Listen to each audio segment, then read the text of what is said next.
Hello my friends, welcome back to Garhdo Goes Geek. On today's episode, it was recently this podcast's 1 year anniversary.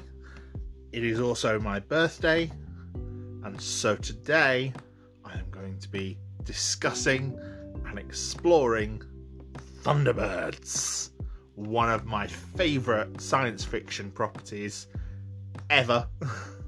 A nostalgic joy from my childhood, and a series that I really think is worth watching if you are a fan of science fiction. So please join me for this episode.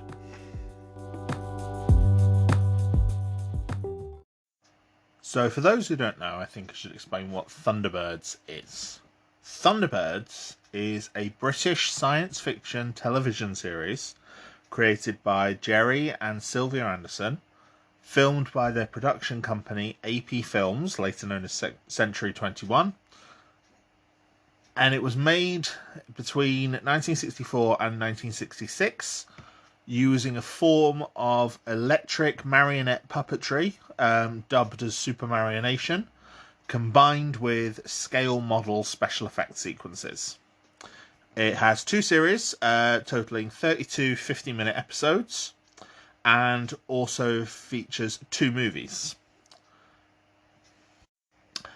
It only came to an end, despite its success, because Lou Grade, who was the Andersons' financial backer, failed in his bid to sell the program to American network television. The series itself was incredibly successful. AP Films was founded by Gerry Anderson, cinematographer Arthur Provis, Reg Hill, the producer, and cinematographer John Reed, as a independent film production company in the 50s. They were founded in 1957. They became known for premiering the technique of Supermarionation, a term referring to super, marionette, and animation.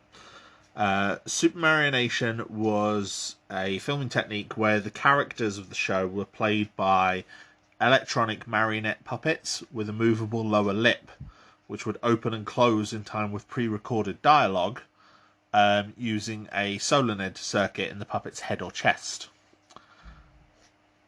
Now, the Supermarionation term first got used for their television series Supercar, whose final 13 episodes were the first to be credited as being filmed in Supermarionation. Supercar, however, was not the first series produced by AP Films or Gerry Anderson. Gerry Anderson's first television production was the 1957 Roberta Lee's children's series, The Adventures of Twizzle. Now, Twizzle also used a puppet, but Gerry Anderson and AP Films decided to try and film it in a different way to how puppet shows were usually done at the time. Puppet shows in the 50s generally involved a large backing board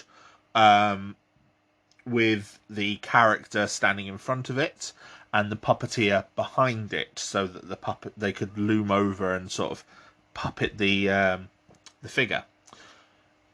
What Gerry Anderson and AP Films did was they built a scaffolding rig, so you would have the puppeteer out of the line of sight of the camera completely, which allowed for bigger backgrounds that the puppets were then able to move within. And they premiered this in The Adventures of Twizzle, which was 1957 to 58. They then continued it with the new series Torchy the Battery Boy in 1960, another children's focused series, before they moved on to their own production, Four Feather Falls, which was a Western series produced in 1960. Four Feather Falls was where a lot of AP Films sort of bigger names started to become involved. For example, Barry Gray, who was responsible for a lot of the music made on these shows, the very successful run of shows that AP Films had. Four Feather Falls was his idea. It was after Four Feather Falls that AP Films really hit their stride, though, with a run of several science fiction series, many of which are still quite highly regarded today, of which Thunderbirds is probably and arguably the most successful. But the first one was Supercar, made between 1960 and 61. Then Fireball XL5 in 1962.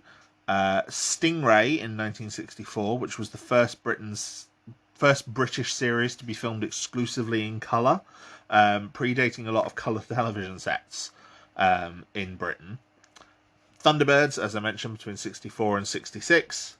And then Captain Scarlet and the Mysterons, and Joe 90, which followed that, before a transition to shows involving more live-action elements after the final Supermarionation series, The Secret Service, which incorporated quite a lot of live-action.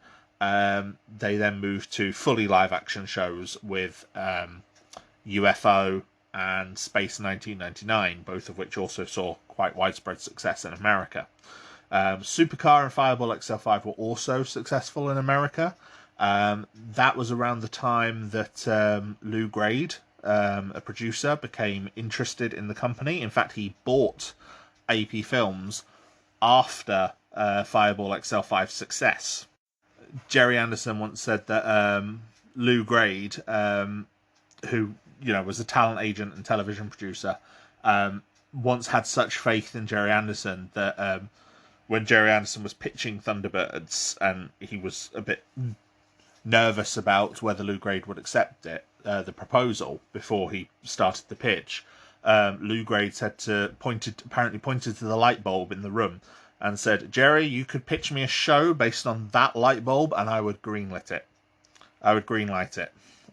This is how much faith Lou Grade had in Gerry Anderson's production. And it was a faith that was very well placed. Supercar and Fireball XL5 were both very, very popular in their era. They were very futuristic. There was a lot of designs in them that were very much evoked from Gerry Anderson and Sylvia Anderson's trip to the Epcot Centre shortly after their marriage. Sort of looking at a lot of the amazing, World of Tomorrow stuff that you see at the Epcot Centre. And very much based on a world where, there was more of a unified world government, and it was very optimistic science fiction. But these two shows haven't really had as much success into the modern day. They're very well regarded at the time for what they are, and very kind of pulp sci-fi in some respects. But it was Stingray, Thunderbirds, and Captain Scarlet which have had the most success into the modern day. Sylvia Anderson, his wife, had also been a founder of AP Films. She was the secretary who joined them. Then Sylvia Tham at the time, before marrying Gerry Anderson. She became a full partner in the company off the back of Supercar, which she had a very heavy hand in writing. It was based on her story. And she continued to help. She had a very good working relationship with Gerry, where they would collaborate on their series together. In fact, she also was involved in a lot of the production aspects regarding, for example, the voice cast, assigning roles, and was obviously helping in the voice work herself. She went on to play one of the most famous characters in Thunderbirds, when I get to that in a minute. Now, Stingray, as I said, the third Supermarionation series, fully Supermarionation, after the puppet shows officially ended with Four Feather Falls. Stingray was co-created by Gerry and Sylvia Anderson, and used the World Aquanaut Security Patrol, a futuristic, organization responsible for policing the Earth's oceans.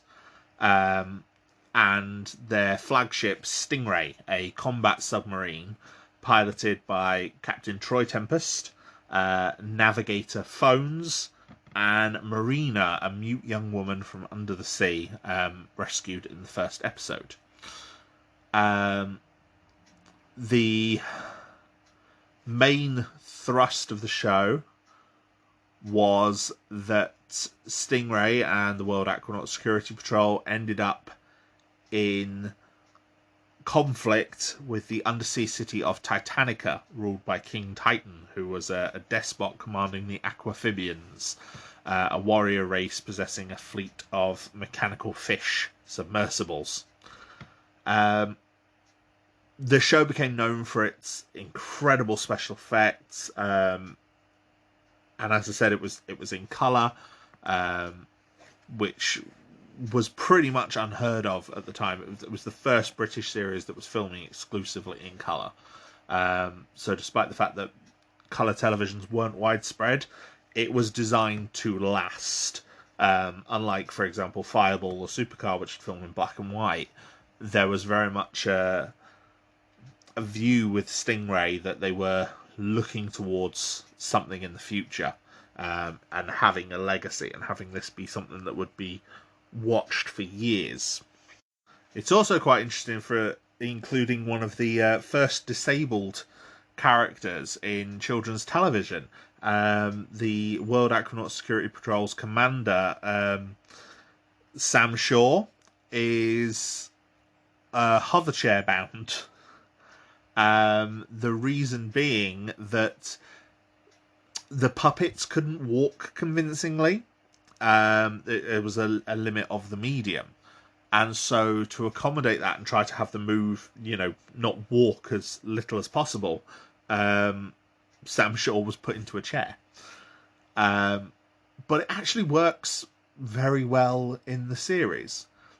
The series was a great success. It's very much an action-based show, and it's signified by the title, the opening announcement from Commander Shaw in the titles that anything can happen in the next half hour. And yeah, it's a very good show, still holds up very, very well. But it was the success of that then led to Thunderbirds. Now, Thunderbirds was inspired by the November 1963 Wunder von Legende mine disaster in Germany. Essentially, it was an iron mine near Salzgitter that was flooded with 500,000 cubic meters of water after a pond had broken its ground and the tunnels ended up flooded. Out of 129 workers, 79 of them escaped in the first few hours, but the remaining 50 miners were trapped. Now, they were obviously rescued, but it required a lot of advanced machinery being bought in from all across Germany. At one point, one machine that was needed to rescue several of the miners was 8 hours away, and was transported to the area. Now, the amazing bravery of the people involved at this mine disaster and the incredible machinery used was what inspired Gerry Anderson to work with Sylvia to create Thunderbirds. Thunderbirds as a concept is a futuristic based show. All the shows were based sort of 100 years after when they were filmed.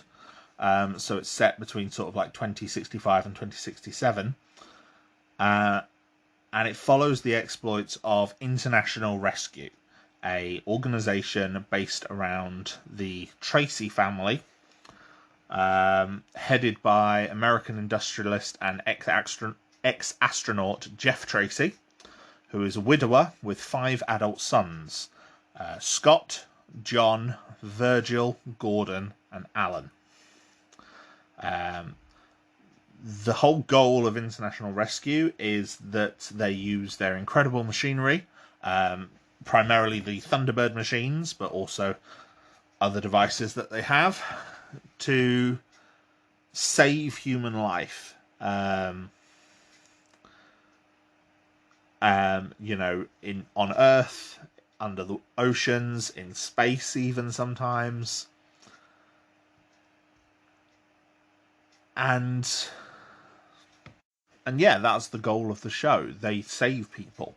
The incredible model work that was already being used in the other Supermarionation shows would be what would show these incredible machines and how they save the day. So they pitched it to Lou Grade. Like I said, Lou Grade was fully on board, gave Gerry his full financial backing, and Gerry went off and started making the show with AP Films. Production had actually been underway for several months when Lou Grade eventually saw the completed 25-minute version of Trapped in the Sky, the pilot episode. Trapped in the Sky is one of the most iconic episodes of Thunderbirds. It features the rescue of a futuristic airliner called the Fireflash, which is unable to land due to a bomb being placed on board. And the radiation-based engine has shielding that will only last a certain amount of time. So it is the debut of International Rescue as they come to try and save the Fireflash and bring it down to the ground without detonating the bomb. It's incredible. Very, very visual episode. Some truly amazing moments. Lou Grade apparently saw it, and Gerry Anderson's told the story several times. Lou Grade saw it, watched it on a cinema screen, jumped up, almost angry, and said, "Gerry, what have you bought me? This isn't a television series." And apparently Gerry Anderson panicked for a second, like, what have I done wrong? And Lou Grade apparently went up to the screen and turned around and said, "This is a feature film. All of these episodes need to be 50 minutes. And he's like, "I've already shot 9 of them." And he says, "Go back, film more." So with this increase in budget and a restructuring of production to expand episodes that had already been filmed or were in pre-production and create 50-minute scripts for all the remainder, Lou Grade was convinced that Thunderbirds would be this huge success and that a feature film of the series was proposed even before the pilot episode went to air. And this was roughly around the same time that AP Films became Century 21 Productions. And with that, Thunderbirds were go. 5, 4, 3, 2, 1. Thunderbirds are go.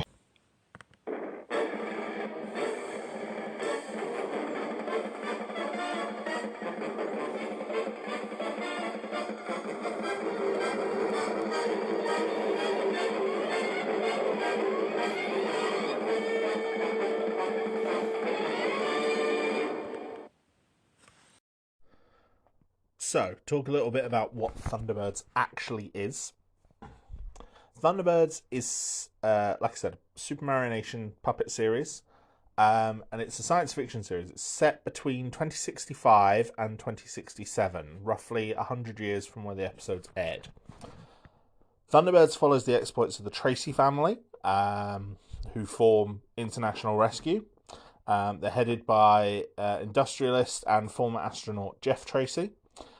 Jeff is a widower. He has 5 adult sons named after the Mercury 7 astronauts. So they are Scott, John, Virgil, Gordon, and Alan, in that order, from oldest to youngest. International Rescue is a secret organisation founded by Jeff to save human life. and the Tracy brothers act as pilots of the individual Thunderbird machines, which are the 5 most important vehicles that they have, which are designed to enact rescues across land, sea, air, and space. And so whenever conventional rescue methods would prove ineffective, the Thunderbird machines would rush into action. So Thunderbird 1 was a blue and silver hypersonic rocket plane, and it was used for fast response and danger zone reconnaissance. Scott piloted this one. He'd usually be the first on the scene. He'd pull out a mobile control and set up his equipment where he could guide the Thunderbirds in the rescue, guide his brothers as they save the day, often liaising with military types or other rescue services.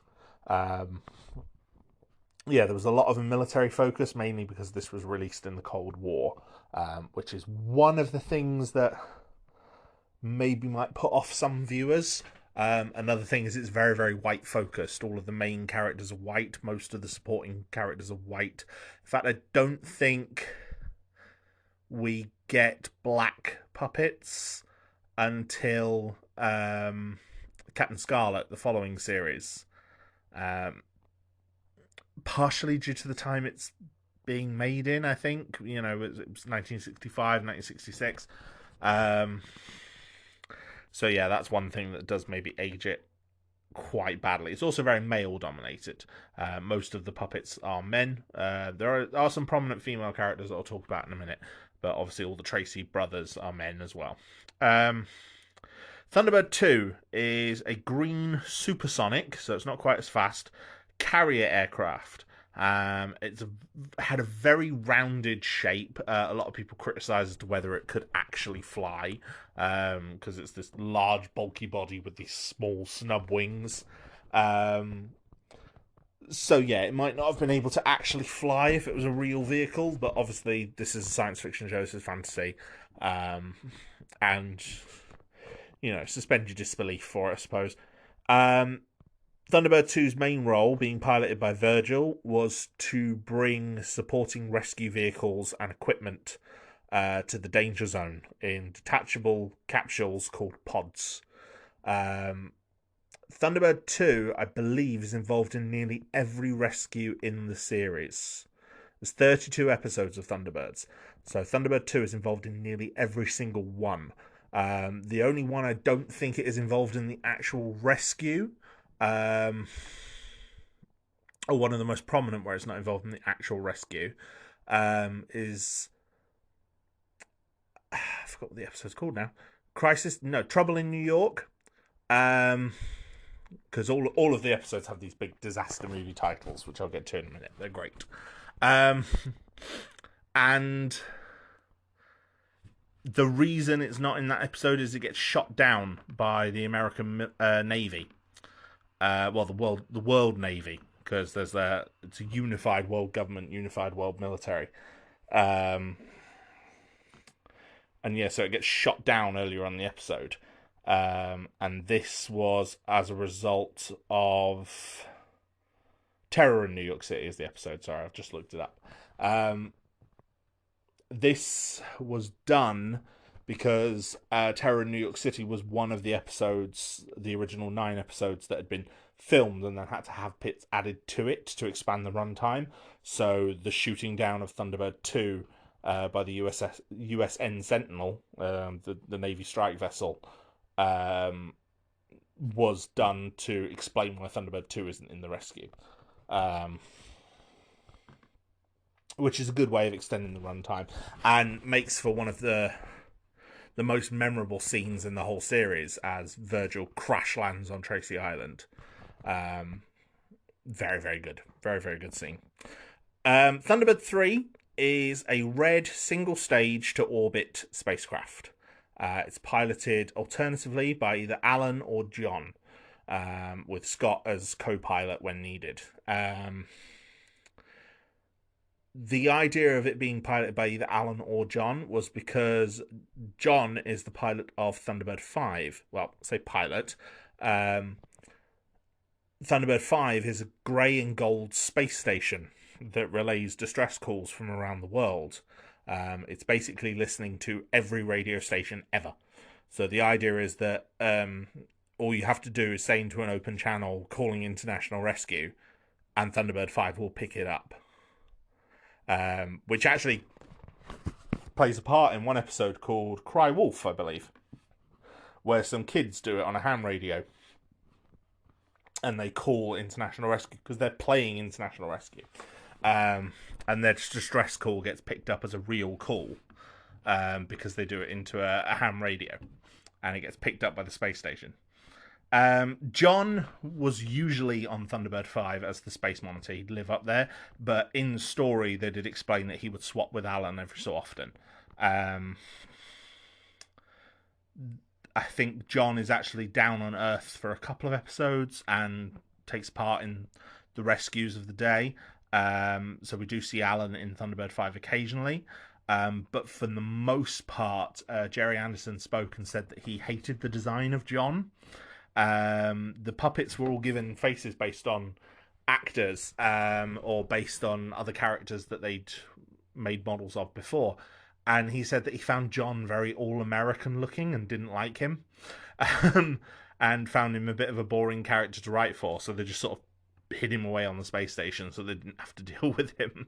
Which is a bit harsh, but very funny. I think John doesn't even appear in one of the films. If I remember rightly. The final film, Thunderbird 6, I don't think John even appears in it. Or if he does, it's very, very brief. So that's an idea of how much he wasn't liked. Alan would be involved in rescues quite a lot when he wasn't a member of Thunderbird 3. He'd quite often join Virgil on Thunderbird 2 and help with rescues that way. There is even one episode in the second series where he takes control of Thunderbird 1 for a rescue. One of my favourite episodes, in fact. Which is, it's very interesting to see Alan given that responsibility. Alan's a character who gets quite a lot of development, especially in the two movies. He becomes the more central focus among the Tracy family for the two movies. And then the subsequent live-action movie and the Thunderbirds Are Go animated series that came out recently for the 50th anniversary do some very interesting things with him, which I'll be discussing later. Thunderbird 4, the only one I haven't spoken about yet, is the smallest of the craft. It's a utility submersible. It's usually carried inside Thunderbird 2 in Pod 4 and was piloted by Gordon. Again, it's involved in quite a few rescues. They had a lot of underwater sets left over from Stingray, so they make a good use of Thunderbird 4. Being a submersible and having experience with filming underwater. The only problem is it was scaled obviously a lot differently to the water tanks that they had from Stingray. Thunderbird 4 is a much smaller craft than Stingray supposedly is, so they had to rescale a lot of things. The Tracy family live on Tracy Island, self-titled island, which is based in the South Pacific. They live in a small villa on the island, and all of their equipment is stored inside a hollowed-out mountain. I believe it may even be a form of volcano, extinct volcano. Other people live on the island with them, most notably Jeff's mother, who is only referred to as Grandma Tracy. The head scientist, Brains, who is responsible for designing all of the Thunderbird machines. Brains is definitely one of the most famous characters from the show. He has appeared in several adverts on his own. He has a very distinctive voice. He has like a stutter and a stammer and a couple of other vocal tics. The voice artist David Graham said he tried to base it as though his brain was just moving too fast for his mouth and he couldn't keep up. But it does mean that he stutters a lot on certain words. It's quite pronounced in the series and the live-action film. It's toned down quite a lot in the newer series. but it is still there, and it does make him a very memorable character. He also has these very, very large blue glasses. Brains would usually be quite involved with the rescue, helping the Tracys kind of suss out what needed to be done, but usually from the island. It was very rare he'd actually go with them on a mission. Brains' assistant is Tintin. Tintin Carano. She is a young Asian woman. Don't think they ever say where in Asia they're from. Southeast Asia. Malaysia, I think, for reasons that I'll get to in a minute. Her father, Carano, also works for Jeff Tracy. He essentially fills a role of a butler, like a manservant, and looks after Jeff Tracy. It's not explained really why in the show, but one of the prequel comics that came out, I don't think this comic was actually released until the 90s, but it was part of like the series Bible, I believe, was that Carano had saved Jeff's life after he'd crashed on Carano's island. And, you know, Carano and Tintin had kept him alive. And Carano had then lost everything. And so Jeff had kind of taken him in and given him a job. Is it a bit racially insensitive that the only Asian character is the manservant? Maybe. But we'll get to that. You know, kind of gloss over that. I don't think it was deliberately on their part. I think it was meant to evoke. I think he's meant to evoke characters like Alfred in Batman or Kato in Green Hornet. I don't think it's meant to be a negative stereotype. Tintin gets more appearances and more development than the Carano. She has quite a flirtatious relationship with Alan, especially in one of the films. She's kind of Brains' assistant, but she's also, you know, sort of helping out on missions. She provides some keen insight sometimes that help them out. The reason the Tracys live in this remote location as well in the Pacific is because everything about their organization is secretive. So while international rescue does go and help people, they're aware that their machines are fantastic and in the wrong hands could be very, very dangerous. So they are incredibly secretive. And it's made a large point quite early on that they cannot be photographed. Like they will chase down people who take photographs of their machines, and wipe the film footage, you know, magnetically or by using radiation. I'm not sure how they've done it, but they will destroy the film footage if these craft are filmed. So while people clearly know about the Thunderbirds, the idea is that no one would have accurate looks at their machines, or evidence of a look at their machines to be able to reproduce them. Now, the reason is that we're introduced to, in the first episode, their most persistent opponent, who is a master criminal known as the Hood. Now, again, I don't think he's ever given the name the Hood in the series, but it is the name given to him in the comics and in a lot of associated media. The Hood is based in a temple in the Malaysian jungle. He has powers of hypnosis and dark magic and is able to exert telepathic control over Carano.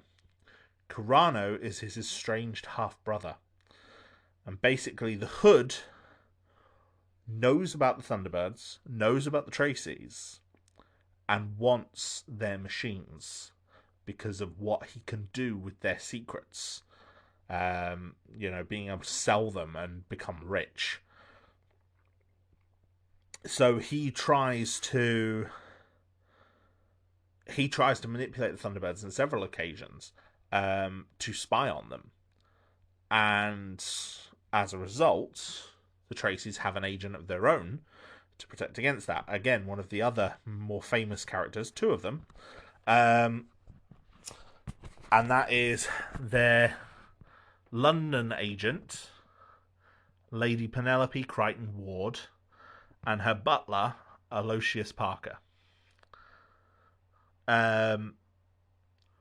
They are based in Kent, and they travel in their own specialised machine, which is Fab 1, which is a bright pink, specially modified Rolls Royce. And the Rolls Royce was they were actually given rights to use it by the company Rolls Royce, which is just great. Rolls Royce Limited supervised the construction of the model. The name and the colour were both chosen by Sylvia Anderson. She contacted Rolls Royce to try and get them involved. And yes, Rolls Royce supervised the construction of the model and even supplied Century 21 Films with an authentic radiator grille for close-up shots of the front of the car. And in exchange for their cooperation, the company only requested two things, which was that the car had a Spirit of Ecstasy, which is Rolls-Royce's symbol, affixed to the top of the car, so you can see it on top of the grille as the car drives around, and that the characters avoid referring to it with the abbreviation Rolls. It is always Rolls-Royce. Every time it is said in the show, it is always Rolls-Royce. And yeah, Parker and Penelope are again two of the most amazing characters in this show. They get so many memorable scenes. Parker especially is hilarious. Like, I used to love him as a kid. I still love him as an adult.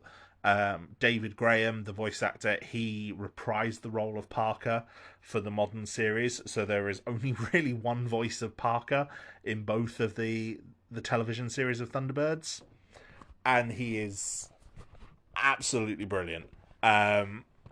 His voice was based on a barman in a pub near Slough who claimed he'd once worked for the Queen. This older barman and waiter that worked in a pub, and Gerry Anderson became enamoured with his voice because this barman had a tendency of, as Gerry Anderson described it, dropping his H's and then putting them back on the wrong words, and it makes for a very memorable pattern of speech. And so he sent David Graham, the voice artist, to this pub for lunch and dinner every day for like a week, with the goal of getting this waiter in conversation and, picking up his vocal mannerisms. And yeah, it led to Parker being this incredibly memorable character that people love. And yeah, I love Parker. I think he's amazing. And yeah, he's a lot of fun. And yeah, Parker and Penelope are the ones most responsible for tackling the Hood, or tackling any other suspicious agents. In a couple of episodes, they even end up needing to be rescued themselves. There's one episode called "The Peril of Penelope," the Perils of Penelope, where she goes on the trail of a kidnapped scientist, only to then find herself at the hands of this megalomaniac determined to exploit the expert's work, and suspended over the London monorail, and having to be saved by the Tracys, which in itself is a great episode. And yeah, they get some incredible episodes together. So as you can see, it's a great premise for a show. And Gerry and Sylvia Anderson really put the work in. The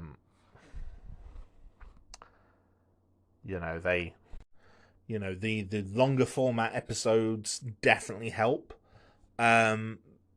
But also, I think one of the largest helps for this show that made it stand out so much, as well as the longer runtime, was that you could improve the characterization between the puppets by giving them more to do. Science fiction writer John Peel once suggested that it was the small character touches that made the puppet cast of Thunderbirds, as he put, quote, much more rounded than those of the previous series. He compared it to like live action drama.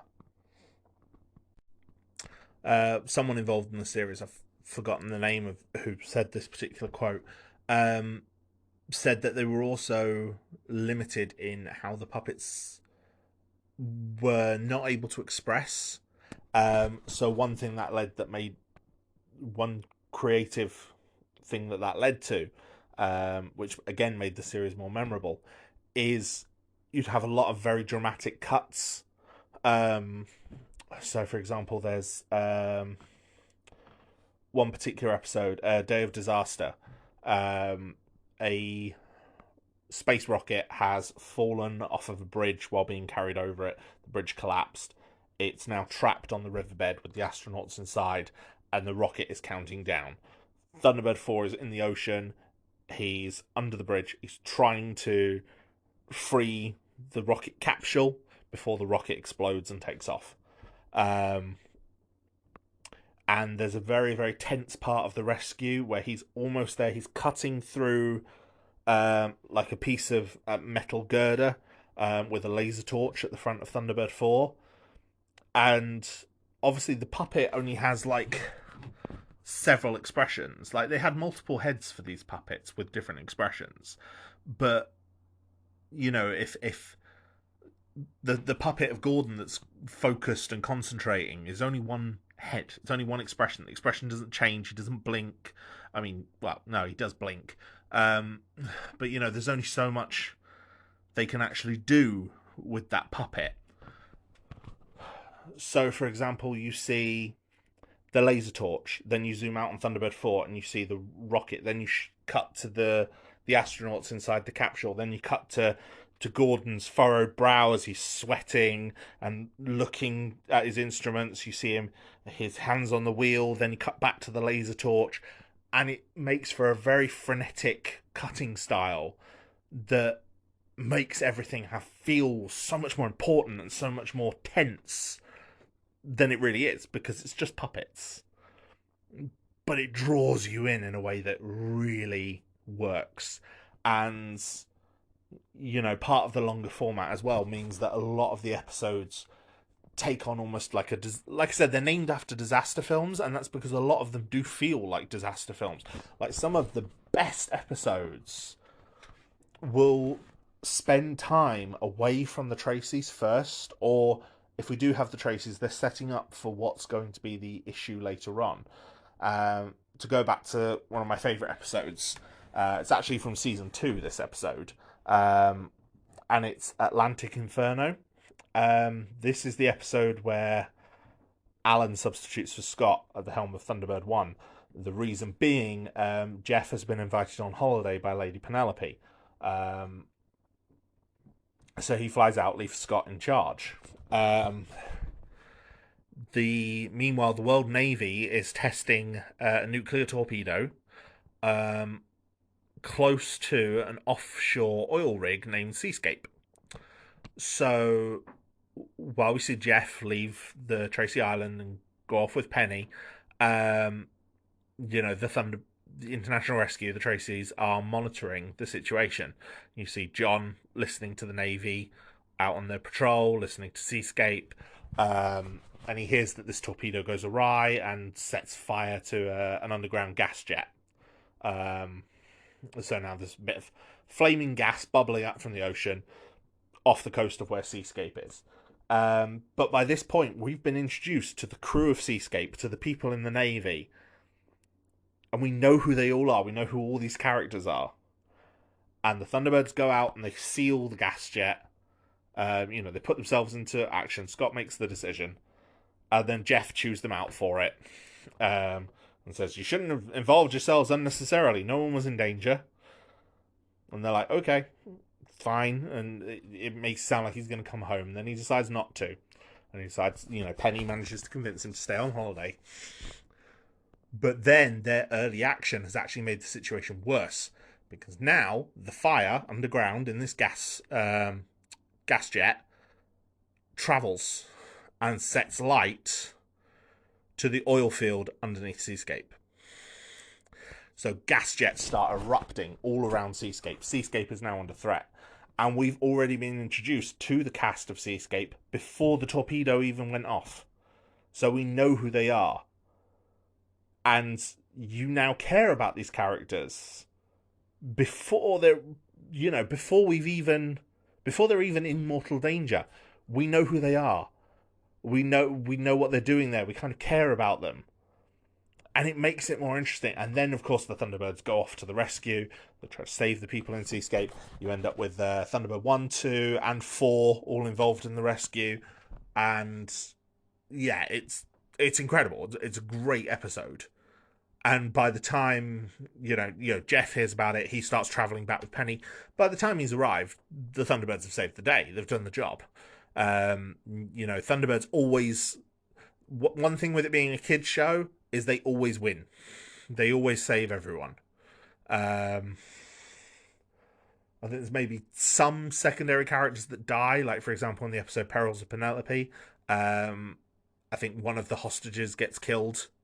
One of the extra characters gets killed, and the Hood kills a couple of characters occasionally. But for the most part, anyone who's in mortal danger survives, because the Thunderbirds save them. Because that's what they do. That's their whole job. And it's incredible how the tension can just build and build and build, and you get a great episode out of it. Another one I really like is City of Fire, from season 1. And City of Fire, again, it's one of the earlier episodes, so I'm not sure if this was one that was extended or if it just ended up early but hadn't been extended. If they did extend it, the extension is seamless. With the pilot episode and some of the other early episodes, you can tell where the extensions have been put in, because they're usually involving characters that aren't the Tracys. But in this one, City of Fire, nothing feels superfluous. So it's the idea is basically it's this enormous tower block that's opening, and it's being described as a city in a single skyscraper. Hence the title City on Fire. It's got this massive underground car park, and a family are driving there for the opening. On their way, they're nearly run off the road by someone driving dangerously. Turns out to be a woman. Bit of casual sexism, but we'll allow it, because it makes for a good episode. She gets pulled over. They end up in the car park. They try to find the monorail. And it's the dad, the mum, and the little boy.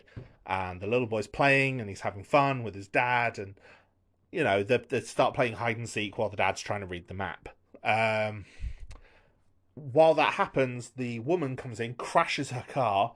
The car explodes, starts this raging fire that quickly spreads through the car park as all these cars explode and catch light. That then sets light to the whole tower because it gets into the vents. The tower has to be evacuated. They close the monorail doors. They've got these big iron doors that come down.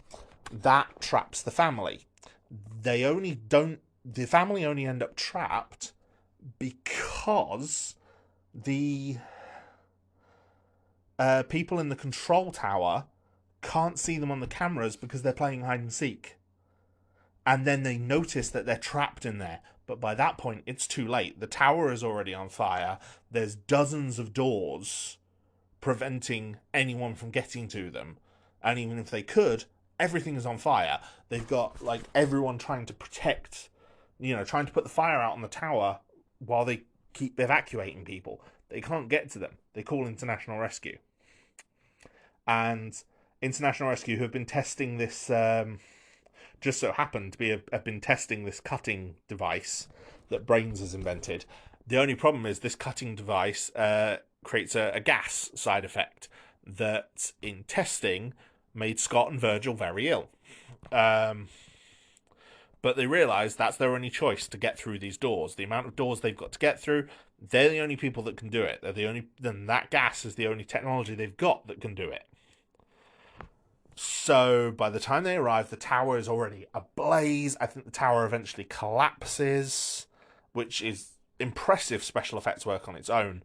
They use this device called the Firefly to, like, push the burning wreckage away so that they can bring out the mole, which is one of their special devices that they used to dig underground. The mole was iconic. It was just this large drill on tracks that could tunnel through the ground.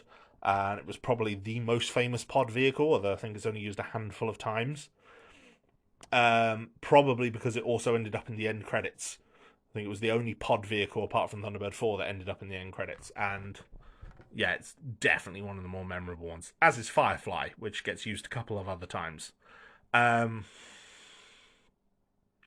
And yeah, so Scott and Virgil take the mole, they go in, they use the gas, they start cutting. They're able to get through every single door to save this family and get them out, just as they start passing out from smoke inhalation. They manage to get the family out to safety. The family... And we get several scenes with this family when they start realising what trouble they're in, that they've been locked in, and they start seeing the smoke, and they start feeling the heat, and they're panicking. But the dad is trying to keep his wife and his son calm, and it's really relatable.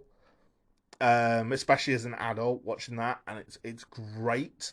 Nail biting stuff, especially as a kid, because you're watching this like, oh, they're going to do it, and when the Scott and Virgil are cutting through these gas doors, these indicator lights, these danger indicator lights on their equipment goes off, just as it did when they were testing, and you think, oh no, they're going to pass out just like they did in testing. But they don't. And it's because of the heat. The heat changed the chemical composition of the gas, as Brains explains at the end, and so it didn't affect them negatively. In fact, the opposite was true. They actually said they felt more energized. And yeah, it's just a great example of what can be done, because you get these amazing character moments, or this amazing building tension, and that's just true of most of the series. You get these amazing moments with the people in danger before the Traceys come to rescue them, and you usually get quite interesting stuff with the Traceys themselves. They are somewhat static as characters in the original show. And that's definitely something that's vastly improved in the modern show, which I'll get to when I talk about that. But yeah, it's an amazing show. And I absolutely love it. And I think if you are a fan of science fiction, or just good adventure storytelling, you are hard-pressed to find something better than the original Thunderbirds episodes. They are great. They have stood the test of time for a reason. Because these shows, they premiered in the 60s. They did really well. The only reason they got cancelled was because Lou Grade, trying to find an American distributor, was unsuccessful. And so he cancelled it and told Century 21 to move on to something else. But Gerry Anderson always said that Thunderbirds was the thing that he was the most proud of. And I think a lot of his contemporaries and colleagues at Century 21 agree. they moved on to different things. Captain Scarlet and the Mysterons, the next series that followed, changed the style of puppets. They redistributed the electrics so that the characters were now more in proportion. So, for example, the Thunderbirds characters have like quite large heads and hands in proportion to their bodies. They're kind of almost caricaturish. Whereas, like Captain Scarlet and the Mysterons, the characters in that and all the subsequent puppet shows are in realistic human proportions. So they have much smaller heads in comparison to their bodies, just as an adult human would. And that just moves. It was all done by moving the mechanisms around inside the puppet. So, like the lip sync mechanism, now instead of being in the head, goes into the chest and is connected to the mouth via a cable, which allows them to shrink the heads and make it natural proportions. And it's a good show. I do like Captain Scarlet. I think it does a lot of things very, very well. And it was a very, very dark series in comparison to Thunderbirds. Like, a lot of people die because the Mysterons kill people to then replace them. And then those Mysteron replacements invariably end up dying in horrible ways as well. And occasionally, the forces of Spectrum, so Captain Scarlet and his allies, lost. Like, occasionally, it was very rare, but on occasion, the Mysterons won. It was a war. It was an ongoing war story. But it was very, very different. And it was not the success that Thunderbirds was. And, even the merchandise, even the machines were not as memorable as the Thunderbirds. The vehicles that Spectrum had, they had some great vehicles. They had a tank thing called the SPV, they had the Angel Interceptor, but it wasn't Thunderbirds. It wasn't the Thunderbirds machines, the Mole, the Fab One, the Firefly, all these amazing machines that kids had been enamored with for the past couple of years. And yeah, it's a shame. And eventually Gerry Anderson moved away from puppets. He felt that puppets had been kind of typecast for Century 21. They'd been typecast for puppetry, and it was the only thing they seemed to be able to get finance for. So they tried to make it look as close to live action as they could before they then moved into live action. And they did move successfully into live action with shows like UFO and Space 1999.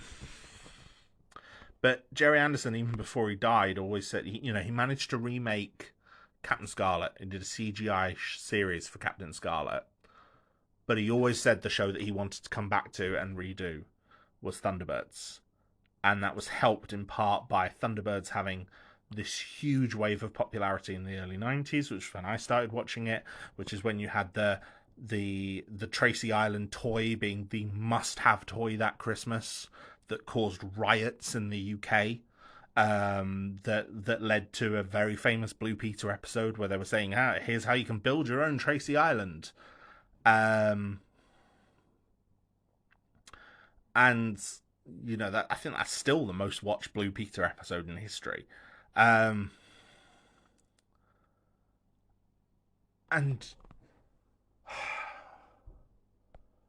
then, of course, that then led to, again, another wave of popularity for Thunderbirds about 10 years later, which is what led to the live action film, which has been in development since the 90s, finally getting somewhere. And while the live action film has its faults, it's not terrible, as I'll get to in a minute. And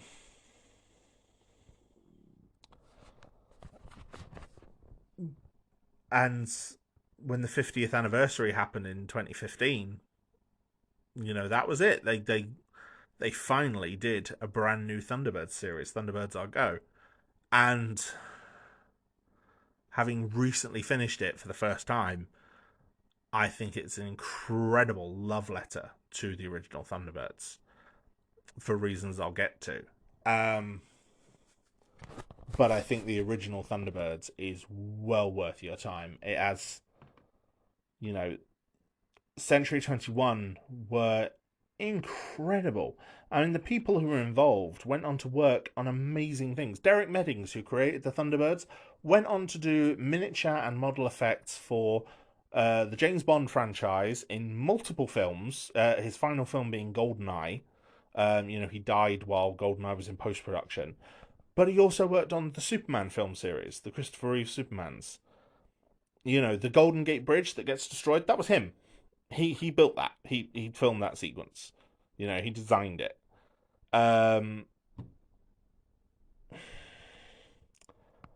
it was because of techniques that he created on Thunderbirds. The techniques that were used by Century 21 influenced and inspired techniques that were then later used on things like Star Wars or the Super Sentai franchise in Japan. The way of filming large models and creatures as like miniature things. The parallax rolling with the ground and the sky.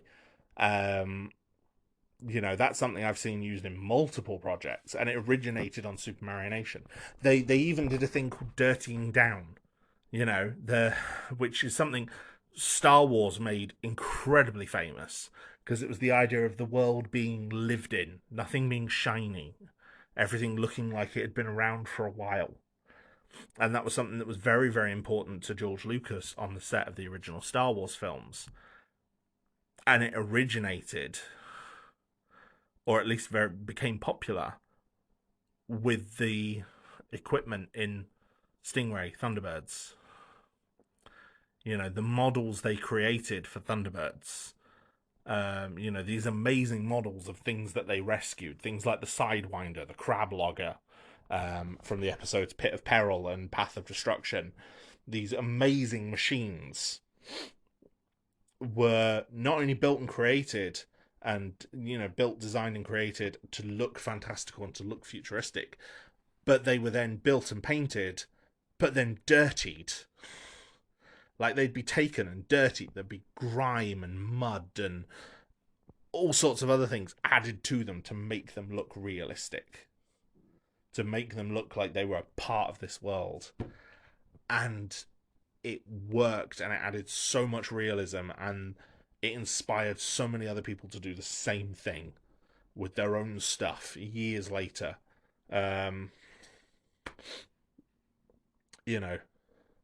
People who were involved in Century 21 went on to work in Hollywood and worked on big budget films providing miniature effects,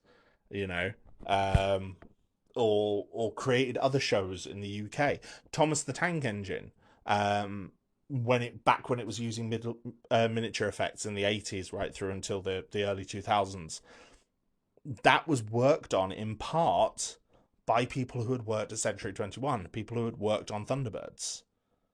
They were involved in that show. Not all of them, but some of them, definitely. And, anyone who is a fan of miniature filmmaking can appreciate the artistry that's in that show. Even with it being a kid's show. And that effort to realism is something that even extends now to CGI. And it all originated in things like this. So yeah, Thunderbirds is well worth your time. And I heartily recommend it to anyone. Absolutely anyone. And I really think that if you haven't seen it, you should watch it. You should pick up just any episode. Some are better than others. I will admit, most of the episodes I've listed by name already are great. Some, like The Duchess Assignment or Attack of the Alligators or The Cham Cham, are a bit cheesier. But but they're still fun. Um, so yeah, pick an episode. Start with the opening. Start with Trapped in the Sky. See how you feel. If that's not your thing, maybe watch, I don't know, City of Fire or Sunprobe or Pit of Peril. You know, one of those other early episodes. If you're still not into it, fine, fair play. You tried. But I think you'll like it. I really do. There's a reason it's so good. And, you know, when the Thunderbirds music, the big tension music ramps up, you know, towards the end of Trapped in the Sky, when the fire flash comes into land on the elevator cars that Thunderbird 2 has brought to the danger zone, and you see Virgil driving, and the tense moments as the fire flash is coming into land, and bits are exploding, and you really wonder whether he can do it, whether he can save these 400 people trapped in the plane. Yeah, it's really hard not to get caught up in it. Because everything just builds brilliantly. So yeah, give Thunderbirds a try. I'm going to talk in a little bit about attempts to revive Thunderbirds, specifically the 2004 movie and the 2015 Thunderbirds Are Go series, which I have things to say about them both. But first, I just wanted to cover the fact that Thunderbirds actually had an expanded universe of tie-in media, even in its own era, which is something that was kind of unheard of at the time. For example, there were comic strips published in a magazine called TV Century 21. Now, the majority of the strips in TV Century 21 were all set in a shared future history. So even strips without a related television series tied into it, for example, Special Agent 21, which was set in the relative past and depicted the formation of the World Space Patrol, which then got seen in Fireball XL5. So they were all kind of set in the 2060s, with each of this newspaper-style issue covering the top stories of the decade, and the top stories would be the events that we read in the comics. And Earth was depicted as having a unified world government, which was based in the fictional Unity City in Bermuda, and incorporated both a president and a senate. And basically, this shared setting combined the narratives of all of the Gerry Anderson and Century 21 series. So Fireball XL5, Captain Scarlet and the Mystrons, Stingray, Thunderbirds, Joe 90, they were all in this same shared universe. So essentially the Supermarionation series had almost a shared universe before it was cool, kind of thing. So yeah, this future Earth, the world government had access to Spectrum from Captain Scarlet, the World Navy and the World Aquanaut Security Patrol from Stingray, the World Space Patrol from Fireball XL5, as well as International Rescue and the Thunderbirds. And it meant that these characters could cross over. And the Thunderbirds comics didn't feature much crossover, although I think there was a little bit. But obviously there was the Thunderbirds and Lady Penelope comics, which tied into each other, obviously. But it happened more with later series. So, for example, Fireball XL5 appeared several times in the Captain Scarlet comics. Various commentaries established backstories for characters that connected the various series. So, for example, I think that was where it was revealed that Gordon trained with the World Aquanaut Security Patrol from Stingray, and that one of the Spectrum officers in Captain Scarlet was a member of the World Space Patrol from Fireball XL5. So, it was all... It was very, very clever.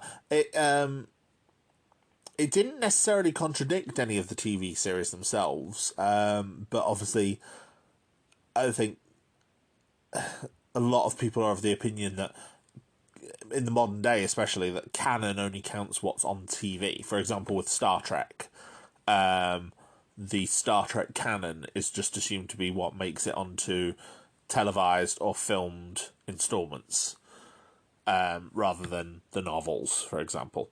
One recurring plot element in these comics, for example, that featured quite prominently in the Thunderbirds and Lady Penelope strips was an antagonist Eastern European nation that was completely fictional, of Bereznik.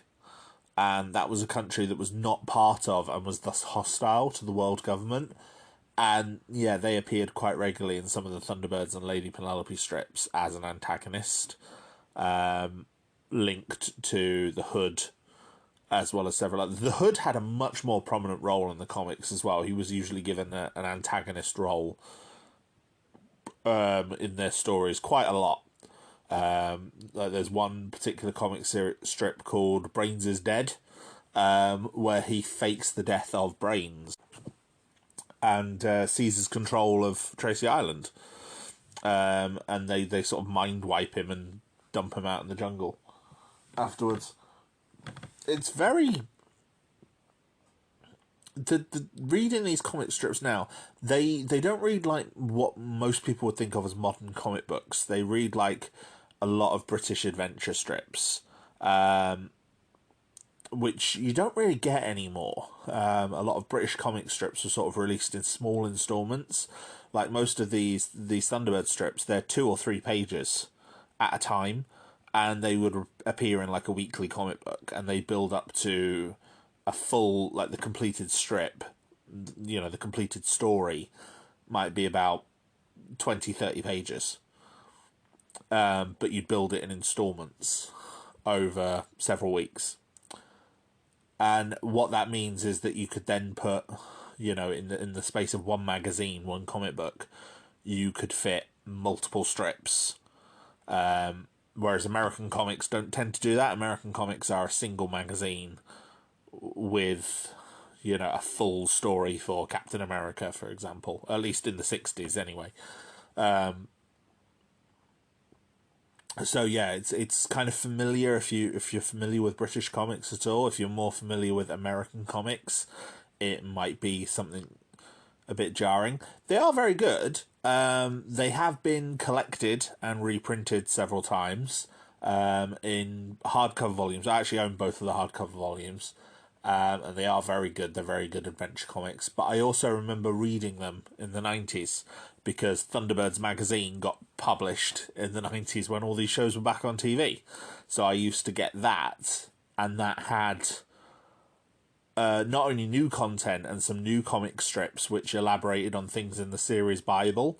So, for example, there was a whole comic strip in the 90s about how International Rescue was formed, which focused on Jeff Tracy, how he lost his wife, how he met Carano, how he met Brains, how he created the Thunderbirds, how he got the ideas to form International Rescue, his first encounter with the Hood. It was very, very clever. Very, very good. And, you know, that was stuff that was in the series Bible but had never been explored until the 90s. And also in the 90s was when you got reprints of these original 60s comics. And, you know, compared to the modern comics of the time, they looked kind of washed out. They've got a lot of...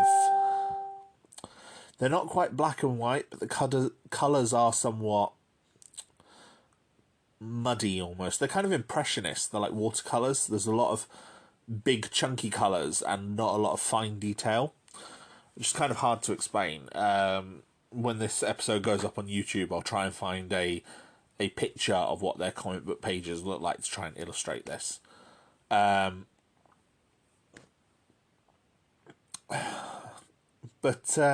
yeah, they are good. They're good. Good little comics. Very interesting little comics. But the biggest way of building on Thunderbirds, at the time anyway, in the 60s, was the launch of the 2 Thunderbirds films. Now, the first film, Thunderbirds Are Go, came out in 1966. It was filmed alongside the second season of the show, and is one of the reasons why the second show is only 6 episodes. That's because a lot of effort went into this film. A lot of the budget went into this film. It was written by the Andersons, Gerry and Sylvia. It was directed by David Lane, who worked on a lot of the Century 21 stuff. And yeah, it's an interesting film. Plot-wise, the film concerns the spacecraft Zero X, which is this amazing multi-stage plane rocket thing, which is being sent to Mars for the first human mission to Mars. And features Captain Travers and his 4-man crew. And the Hood stows away on its maiden flight to photograph the wing mechanism. Shortly after liftoff, however, the Hood traps his foot in the craft hydraulics, which jams them and also leaves his foot bloody. It's quite horrifying, actually, for to watch as a child.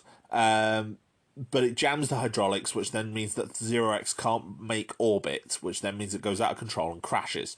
The astronauts manage to escape in an escape pod. The Hood parachutes to safety, and Zero X crashes into the ocean and explodes. A couple of years later, the Inquiry Board conclude that Zero X was sabotaged, and a second Zero X has been built, and another mission to Mars is planned. They're waiting for Mars to reach its optimal orbit, so that it's a shorter journey. And one member of the security board says that to prevent another sabotage, international rescue should be present at the launch to give security. So that's what happens. Scott and Virgil and Alan all go through and help Zero X at different stages of its launch in Thunderbirds 1, 2, and 3. Lady Penelope poses as a reporter at the press conference and interviews the crews, especially Captain Travers. We see her interview Travers, and she gives them all a St. Christopher brooch, which has a concealed homing device. Obviously, St. Christopher, patron saint of travellers, so it fits. On the launch day, one of the homing devices isn't working, even though the person is on board the Zero X awaiting liftoff. So Scott goes in and unmasks him, and reveals him as the Hood in disguise. The Hood flees, gets chased by Penelope and Parker, jumps into a speedboat, helicopter. It's quite a thrilling little chase. Parker shoots down the helicopter with the machine gun, and the Hood is presumed dead. Meanwhile, the kidnapped doctor that he impersonated is found and returned to the Zero X, and the spacecraft gets launched without further incident. Mission complete. Penelope invites Scott and Virgil to join her at a nightclub called the Swinging Star. Alan missed the memo because he was obviously up in orbit helping Zero X on its way, and returns to Tracy Island and feels kind of unappreciated and hard done by when Jeff insists that he stay at base while the others go out for the night. And so, asleep that night, he has this very surreal dream where he and Penelope travel to a fictionalized version of the Swinging Star, which is located in space. And it features a musical number with puppet versions of Cliff Richard Jr. and the Shadows, who are obviously a popular band in the 60s. And it's so bizarre. Like, I remember watching this as a kid and thinking it was bizarre. But at the same time, it's full of these amazing puppetry effects and some really clever things that make it visually stimulating, while at the same time being like, what does this have to do with Thunderbirds? It's like, even the opening of the film, the launch of Zero X, it's a good 20 minutes before we get introduced to the Thunderbirds in the film, because of how long and delicate the assembly of the Zero X is. It's all these different parts that come together and kind of form the one plane. And it's Very bizarre. Alan falls out of the swinging star in his dream, lands, wakes up to find he's merely fallen out of bed. But, he has this nightmare that he's fallen off of the swinging star and falling back down to Earth, which in itself was pretty scary as well, because it's punctuated by Penelope's kind of haunting, echoing laughter as she's laughing at him as he's falling. And yes, I have a fear of heights, so that might be another reason why it bothered me. Anyway, after a 6-week flight, Zero X reaches Mars. They touch down in their lander. They're investigating the surface. They find these rock snakes. These like coiled rocks. They blow one of them up to take samples.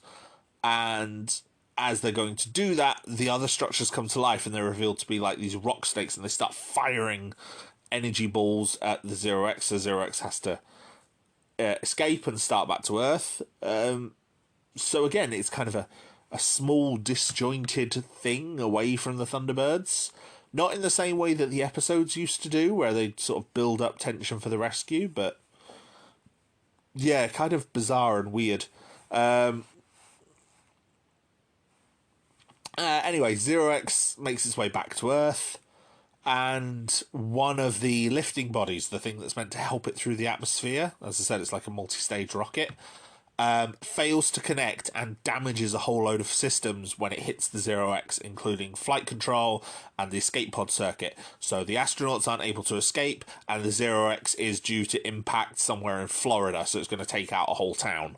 So Jeff launches Scott, Brains, Virgil, Alan, Gordon, all in Thunderbird 1 and 2. They all go to rescue the Zero X. The town in Florida is completely evacuated.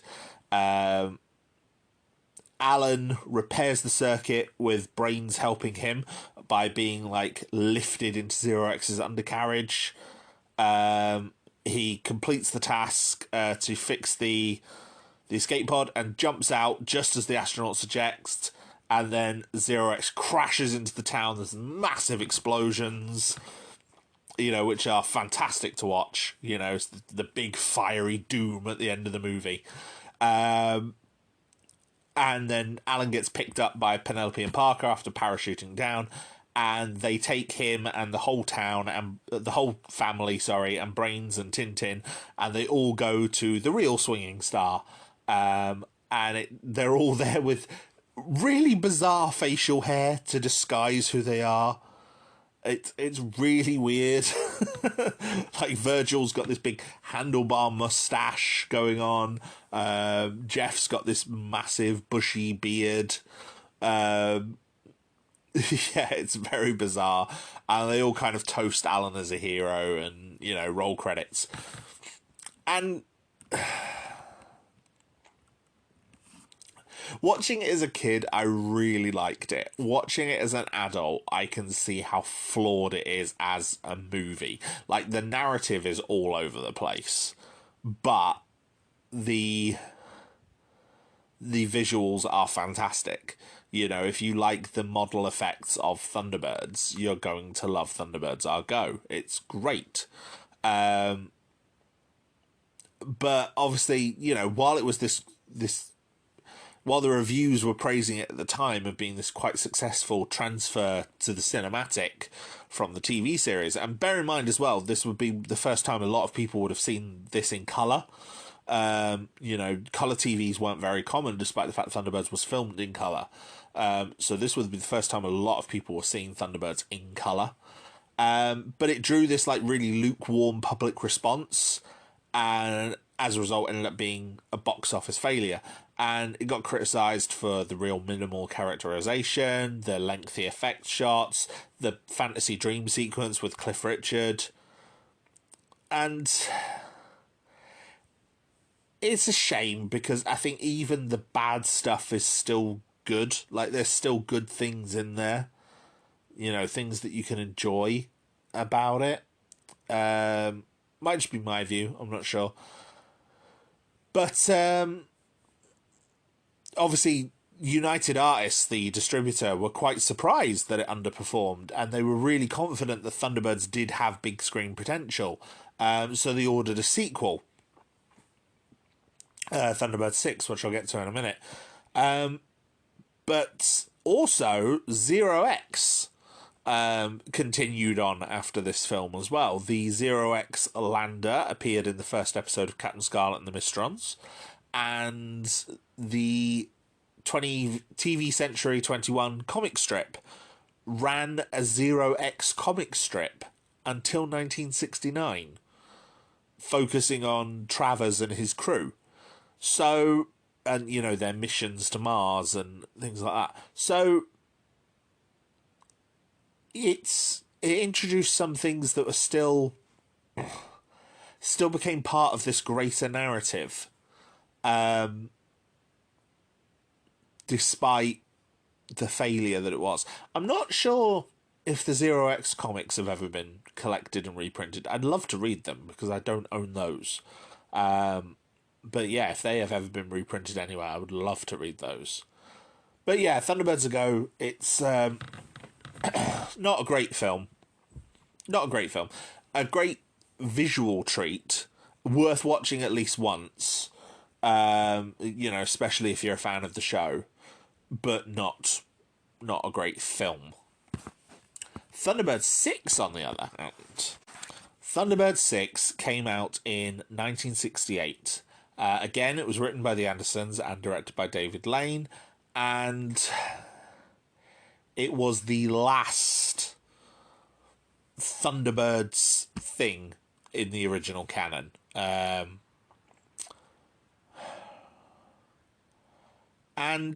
I quite like it. It has a special place in my heart. I think it's a lot of fun. It uses some new puppetry effects, but it's mostly using the original design of the puppets, because obviously the Captain Scarlet and the Mysterons was well into production at this point and used completely different puppet designs.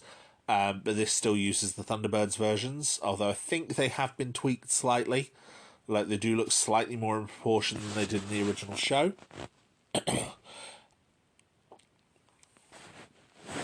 And yeah, I'll get into the plot, then I'll discuss what I think makes it so good. So essentially, the New World Aircraft Corporation in England gives Brains an open brief to design a revolutionary new aircraft. Okay? Now, they don't know it's Brains, he's disguised, but they know that he's the person who designed the Thunderbirds. Brains suggests an airship, which prompts howls of laughter from them, including an amazing scene, which I think has become a meme because of its horror potential, which is the puppets with, like, these heads moulded into, like, raucous laughter. And it's yeah, there's something nightmare fuel about it, but it's, at the same time, it's very funny. Nevertheless, the proposal gets accepted, and they do actually build his airship. They call it Skyship 1, and it is a fully automated airship powered by an anti-gravity field. Okay? Now, International Rescue are invited as guests for the maiden flight, and obviously they are going on a private round-the-world trip with pre-programmed stops, and it's obviously heightened security because they know they're International Rescue. And representing International Rescue is going to be Alan, Tintin, Lady Penelope, and Parker. Brains, meanwhile, who was invited, gets forced to remain on Tracy Island because Jeff has asked him to design a 6th Thunderbird craft, because Jeff has this feeling that they need a Thunderbird 6. He doesn't know what Thunderbird 6 will be. You know, it's hard to see a gap in their expansive arsenal of craft, but he says, yes, we need a Thunderbird 6 and wants Brain to design one.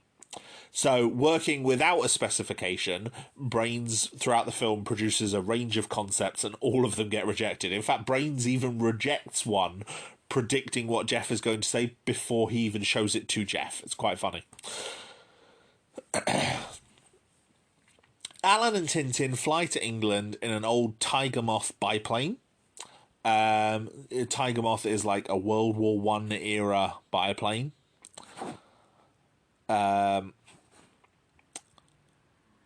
no, sorry, a bit later than World War One, 1930s biplane. And they join Penelope and Parker before departing on Skyship One. However, the group become unaware that Captain Foster and the stewards have been murdered and replaced by agents of a character known as Black Phantom. Now, Black Phantom could possibly be the Hood, because he has a different voice and he has a full head of hair, which the Hood was bald. However, he uses the Hood's puppet. Like, it's a redressed version of the Hood's puppet. We never see him use his magic eye powers or anything like that suggests he is definitely the Hood. But it would make sense that he's the Hood out for revenge. And I think Sylvia Anderson suggested he was, but other people have suggested he wasn't. So this is a big contention in the fandom about whether the Black Phantom is the Hood or if the Hood died. Because it's like, the Hood could have possibly died in Thunderbirds Are Go, and the Black Phantom could be a completely new person. But at the same time, the Hood, every time in the show he encounters the Thunderbirds and is believed dead. That's happened multiple times. You know, he has this amazing crash and we think, oh, he's dead, but he's not. He comes back. So, who knows? And the Black Phantom is operating from an airfield near Casablanca. And as the ship is automated, the imposters aren't really required to demonstrate any detailed knowledge of its systems, and so thus they're able to avoid raising any of the guests' suspicions. But basically, the Black Phantom wants them to record Penelope, and he has a message that he wants them to send to International Rescue using Penelope's voice. So they have to record everything Penelope says to structure this message. It's quite clever. It's very James Bondian. That's not really a word. You know, it feels like a secret agent plot that you'd get, which I think is great. So Skyship One starts going around the world, and it goes around the world in a very bizarre way. Like, they start at New York, then they end up in Egypt, and then they go somewhere else, and then they end up in Paris. And, you know, if you actually look at the geography of where they're traveling throughout the movie, they don't seem to be following any sort of logical order. Anyhow, Penelope finds a bugging device in her bedroom. And, you know, she realizes that she's being bugged, but that Alan and Tintin aren't. So the only areas that are being bugged are her bedroom and any of the communal areas. And she runs the shower in the bathroom and has the others meet her to sort of discuss everything. And they realize that something's up, but they're not sure what. Okay. Parker starts investigating on Penelope's order, while they're all stopped at the Swiss Alps and the crew are obviously off the ship. Parker discovers the editing equipment, but before he can do anything about it, the message is sent. Okay, the message gets completed and sent. So obviously John picks it up on Thunderbird 5, relays it to Jeff, and the message is basically asking Jeff to send Thunderbirds 1 and 2 to the airfield in Casablanca, where, you know, the Black Phantom and his men are going to hijack the craft. So, you know, Jeff, thinking that, you know, he's got an instruction from Penny, he trusts Penny implicitly, so launches 1 and 2. Alan realizes that they're flying into a trap, and Penelope is able to forward a warning to Jeff just in time. You know, because Alan basically, once the message has been sent and they return from the Alps, while Thunderbird 1 and 2 are in transit, they basically realise that all the bugging equipment has gone. So Alan realises whatever the message they wanted is, they've got it. And then Alan deduces who is the one person who would trust anything you say no matter what. And they realise it's Jeff. So that's who the message is for. So the Thunderbirds land at the airfield, and because they've been warned, Scott and Virgil destroy the entire base with, like, rocket launchers and guns, which, you know, I don't know why those two ships have those. And then they fly off and rendezvous with Skyship 1 because they realise something's up and, Alan and Penny and all the others might actually be in danger. Aboard the ship, Alan, Penny and Parker engage in a shootout with the imposters, but they get forced to surrender when Tintin gets taken hostage. The anti-gravity system gets damaged in the fighting. The anti-gravity system has these giant rings that are spinning round in this big open room. It's a very, very impressive set. And they're having, like, a gunfight in it. And they have to wait until the rings reach a certain alignment so they can shoot through them. But you hear bullets keep ricocheting along the rings. It's a very clever piece of sound design. A lot of fun. And yeah, the anti-gravity system gets damaged, so the ship starts to lose altitude.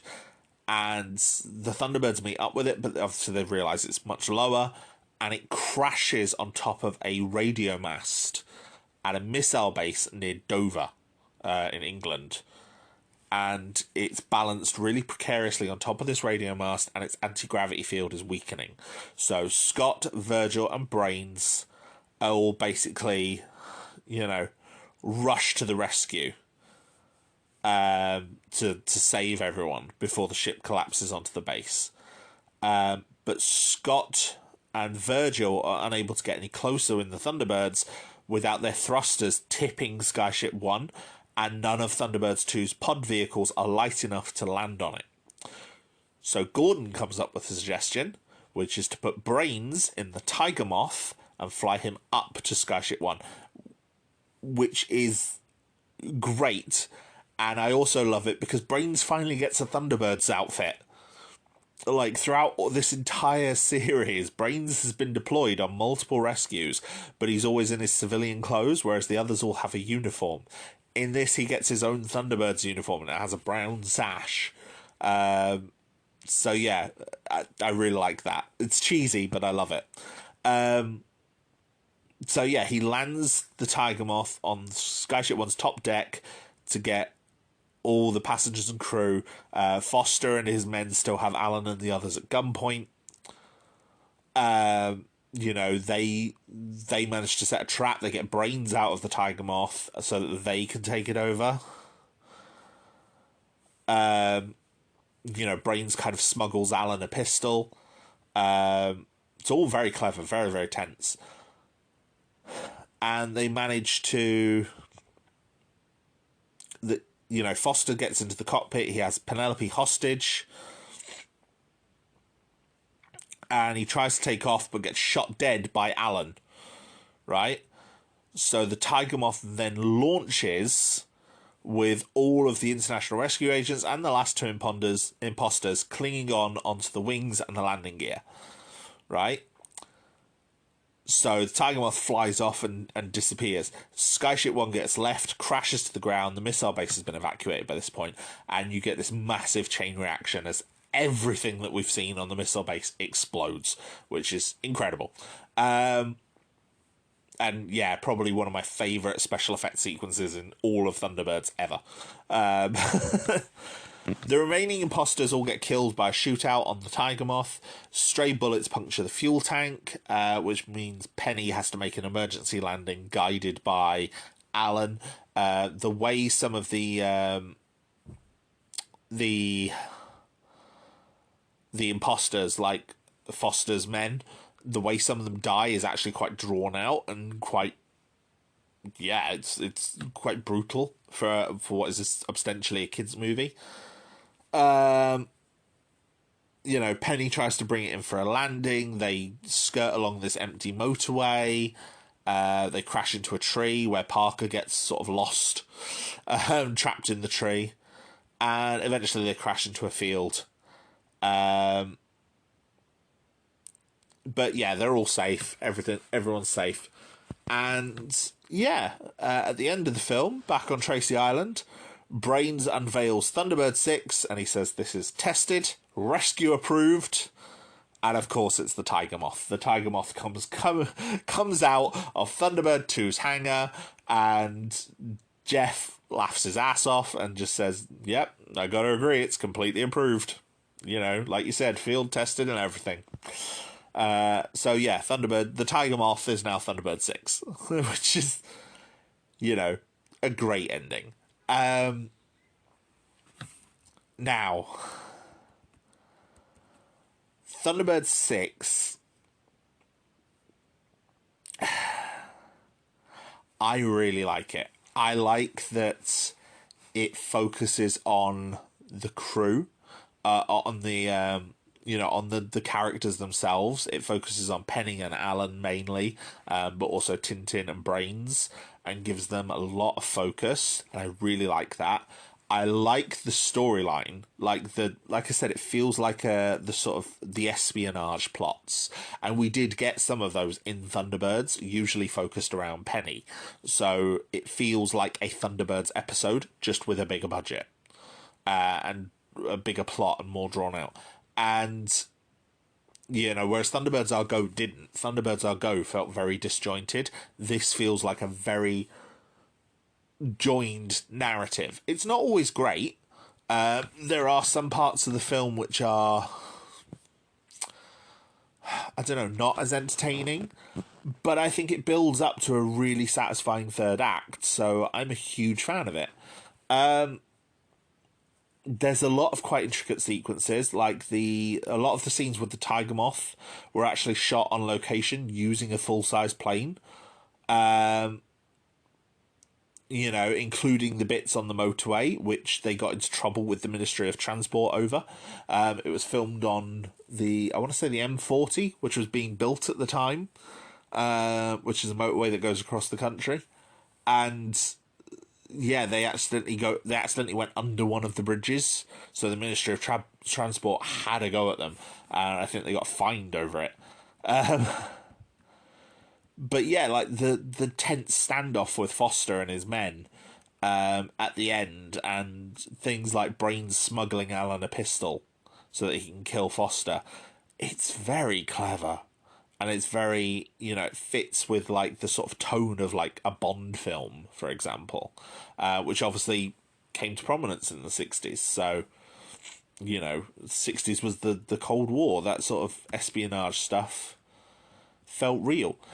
Skyship 1 looks lovely as well. It's got this amazing silhouette, and then the actual interiors are fantastic. It looks like a really lavish, very themed Art Deco style hotel. It's great. Most of the puppets are recycled. I think Captain Foster is completely new.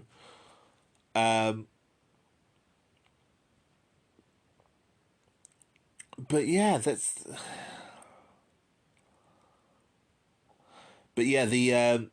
gaping mouth puppets, where they're laughing. I mean, some of them have even got fillings. You can see the fillings. They're opening and laughing their mouth so much. They've got tears streaming from their eyes. That bit is somewhat horrific. Like you can see. Yeah, you can see why some people balked at that. It has a cold open as well, which was something different from the previous film and the previous series. But yeah, I like it. I think it's got a lot of, like I said, a lot of really good character moments in it.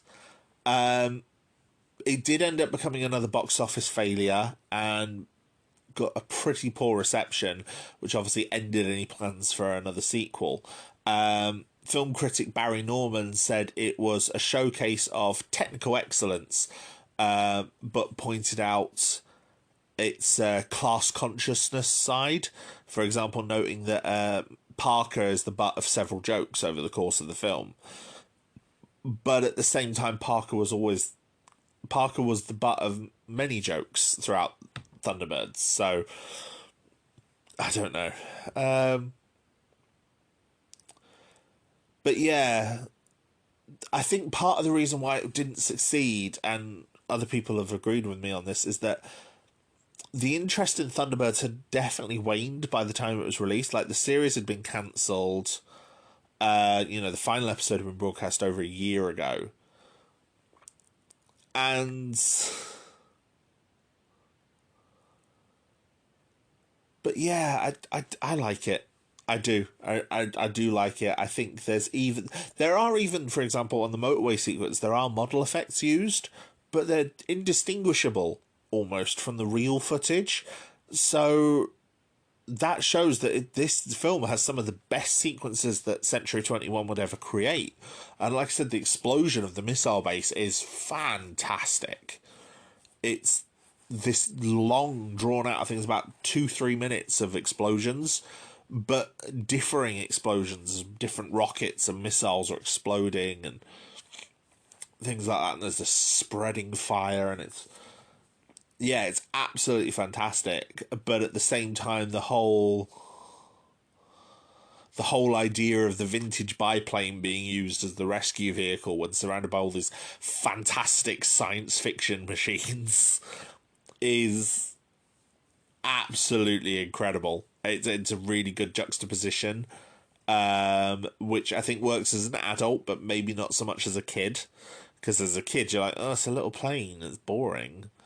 But yeah, this I think when I was a kid, I liked Thunderbirds Are Go more. And I like that less as an adult, whereas I like this less as a kid, and I like it more as an adult. I think this is the film that has aged better. I mean, I might be alone in that.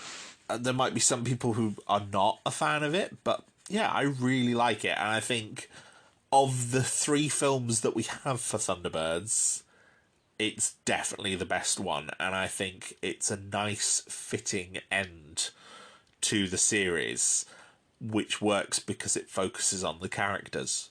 And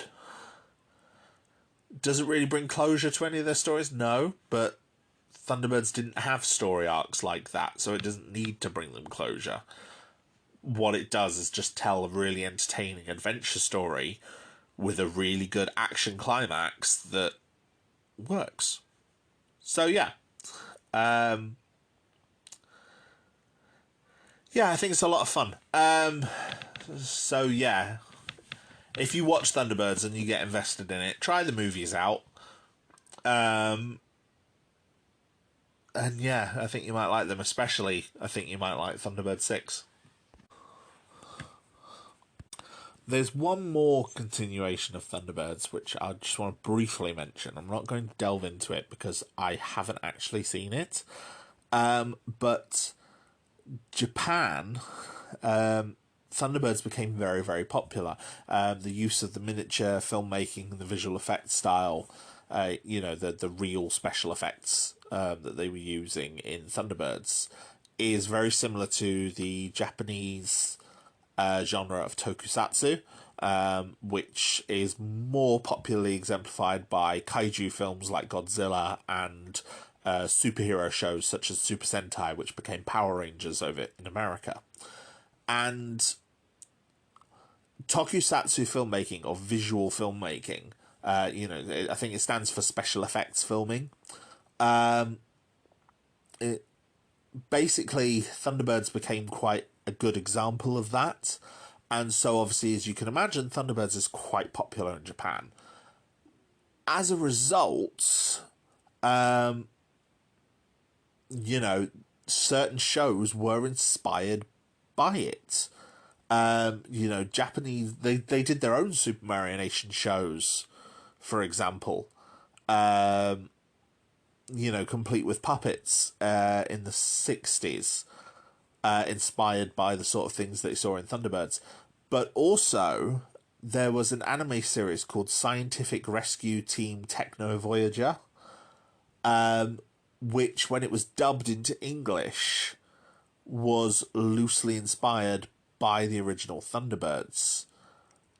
And it was dubbed into English by ITC Entertainment, the company who produced Thunderbirds, but obviously had no involvement from either Gerry or Sylvia, and is set in 2086, and chronicles the adventures of the Techno Voyager, which is obviously a portmanteau of technology, boy, and Voyager, and is a rescue team portrayed as the Thunderbirds working for the International Rescue Organization. But again, this came from the original anime. In the original anime, there were Thunderbirds as well. And, you know, rather than being a small-scale, family-run industry, this is an organization with numerous branches that are overseen by the World Federation. So, yeah, that exists. That's a thing that exists. And it does have an ongoing story arc, like many Japanese anime, revolving around a breakaway independence group known as the Shadow Axis, which could possibly be led by an alien entity called Starcrusher. And yeah, there's like 15 different ships which can all kind of combine together in this. I think I've seen a couple of episodes when I was a kid. I didn't think much of it then. But, you know, it has its fans, and again, it is a thing that exists. So, yeah. In case you want any more Thunderbirds, but puppets aren't your thing, try an anime.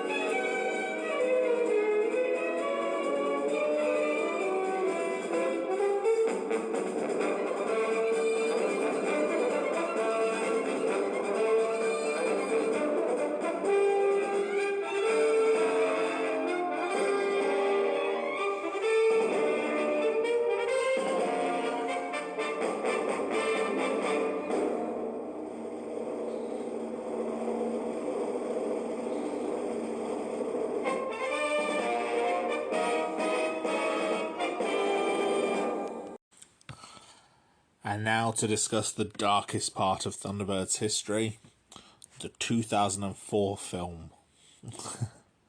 Now, the Thunderbirds film in 2004, it had been in development since the 90s, back when Thunderbirds was having its first big revival. It went through multiple directors before finally it landed in the hands of Jonathan Frakes, otherwise known as Commander Riker from Star Trek, who obviously had established himself as a director at this point, not only with his television work on Star Trek The Next Generation, Star Trek Deep Space Nine, and Star Trek Voyager, but also the feature film efforts of Star Trek First Contact and Star Trek Insurrection. I do not think Jonathan Frakes is a bad director. I think he is a very competent director. He knows, you know, he doesn't just do, for example, shot reverse shot like some directors do, especially directors who work on television.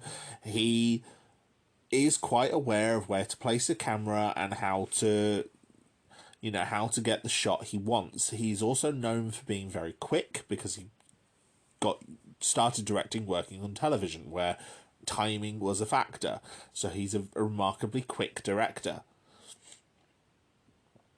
And, you know, he's a good action director as well. Watching Star Trek First Contact is his first feature film, and probably his best feature film as well. The action scenes are directed fantastically. The choice of where to place the camera, where to place people within the shot, it's all very, very well done, and there are some horrifying scenes in that film as the Borg go across the Enterprise and assimilate it. And yeah, it's very well done. But I don't see the same finesse, I should say, and not the same effort. I don't think that's fair to him. The same finesse. I don't see that same finesse in Thunderbirds. Whether that's because he's not as familiar with the people he's working with, or what. I'm not sure. But, or maybe it's just the type of film that Thunderbirds is. I don't know. I don't know how much of it was down to his direction. I don't know how much of it was due to production. But yeah, this film is not great. Cover the plot first, and then I'll go into my thoughts on the film. The plot of the film concerns the Tracy family, led by Jeff, who is again a former astronaut, played by Bill Paxton in this, who plays him very well. I have no problems with Bill Paxton as an actor. I think he's a very good actor. I quite like him. I think everything I've seen Bill Paxton in, I've genuinely enjoyed his performance. So, now, they operate international rescue, obviously. They go out, they aid people during disasters in the Thunderbird machines. As a result, rather than generally being called international rescue, they are generally referred to as the Thunderbirds. Alan is still young, lives at a boarding school in Massachusetts, and dreams of becoming a Thunderbird pilot. His best friend is Fermat Hackenbacker, a young child who is Brains' son. Brains had no children that we knew of in the original, so Fermat is a completely new creation. They get taken from the boarding school one day by Lady Penelope and Parker. Lady Penelope is played by Sophia Miles, quite early on in her acting career. This was a couple of years before her appearances as Madame de Pompadour in Doctor Who's Girl in the Fireplace, or before her appearances in Underworld Evolution, Dracula, Tristan and Isolde, things like that, which really kind of helped make her more of a more well-recognised name. And Parker is played by Ron Cook. Ron Cook is a great British actor who's been in a lot of great things. Again, he would also appear in Doctor Who. He appeared in the episode The Idiot's Lantern 2 years later in 2006. But yeah, Ron Cook is just one of those actors. I can never think what it is I actually know him from, but I know him from things, if that makes sense. He's one of those... you've seen him in multiple things, but you can never narrow it down to a specific thing. He's one of a recurring selection of English character actors, essentially. And he does a brilliant job as Parker. Parker is a character that I think you have to get right in Thunderbirds because of how popular he is, and I think Ron Cook does a very good job. The Penelope and Parker take Alan and Fermat back to Tracy Island as the Thunderbirds are returning from fighting a fire at an oil rig at the Russian coast. Unbeknown to them, though, the Hood, played in this by Sir Ben Kingsley, who is doing a brilliant job. Again, Ben Kingsley, fantastic actor. He just seems to be having fun in the role and is doing a great job. The Hood in this has a vendetta against Jeff for abandoning him in a collapsing mine while rescuing his brother Carano. So the Hood blames Jeff for leaving him for dead and plants a tracking beacon with one of his associates, being one of the people rescued from the oil rig, plants the tracking beacon on the hull of Thunderbird 1. The Hood submarine therefore goes to Tracy Island, fires a missile at the orbiting Thunderbird 5, which sends all of the Tracys in Thunderbird 3 to rescue John. The Hood and his minions then arrive on the island, take it over, imprison the Tracys in Thunderbird 5 as their oxygen starts to run out, and he reveals that he plans to use the Thunderbirds to rob the major banks of the world, not only plunging the monetary system into chaos, but also blaming the Thunderbirds for doing it. Therefore, leaving them disgraced. Alan, Fermat, and Tintin, played by Vanessa Hudgens. I think this is pre-High School Musical Vanessa Hudgens as well. So, yeah, High School Musical would come a couple of years later. So, yeah, she's rather young in this. They all managed to escape the Hood and his men and use a ventilation shaft to reach the Thunderbird silos, where Fermat takes Thunderbird 2's guidance chip, which delays the Hood plans, and they flee into the island's jungle. While they're traversing the jungle to find the island's remote transmitter to get a message to Thunderbird 5, Tintin displays psychic powers, just like her uncle. Alan insists on confronting the villains. He's got a very sort of gung-ho, let's do it, we can beat them kind of attitude. But Jeff tells them to wait for Penny to come and help. While this is happening, there's a disaster brewing that Penny's watching on TV and realises that the Thunderbirds aren't coming and wonders why. So, they arrive and engage the Hood's minions. Meanwhile, Fermat and Tintin get captured when Alan tries to sort of go off on his own and not listen to them.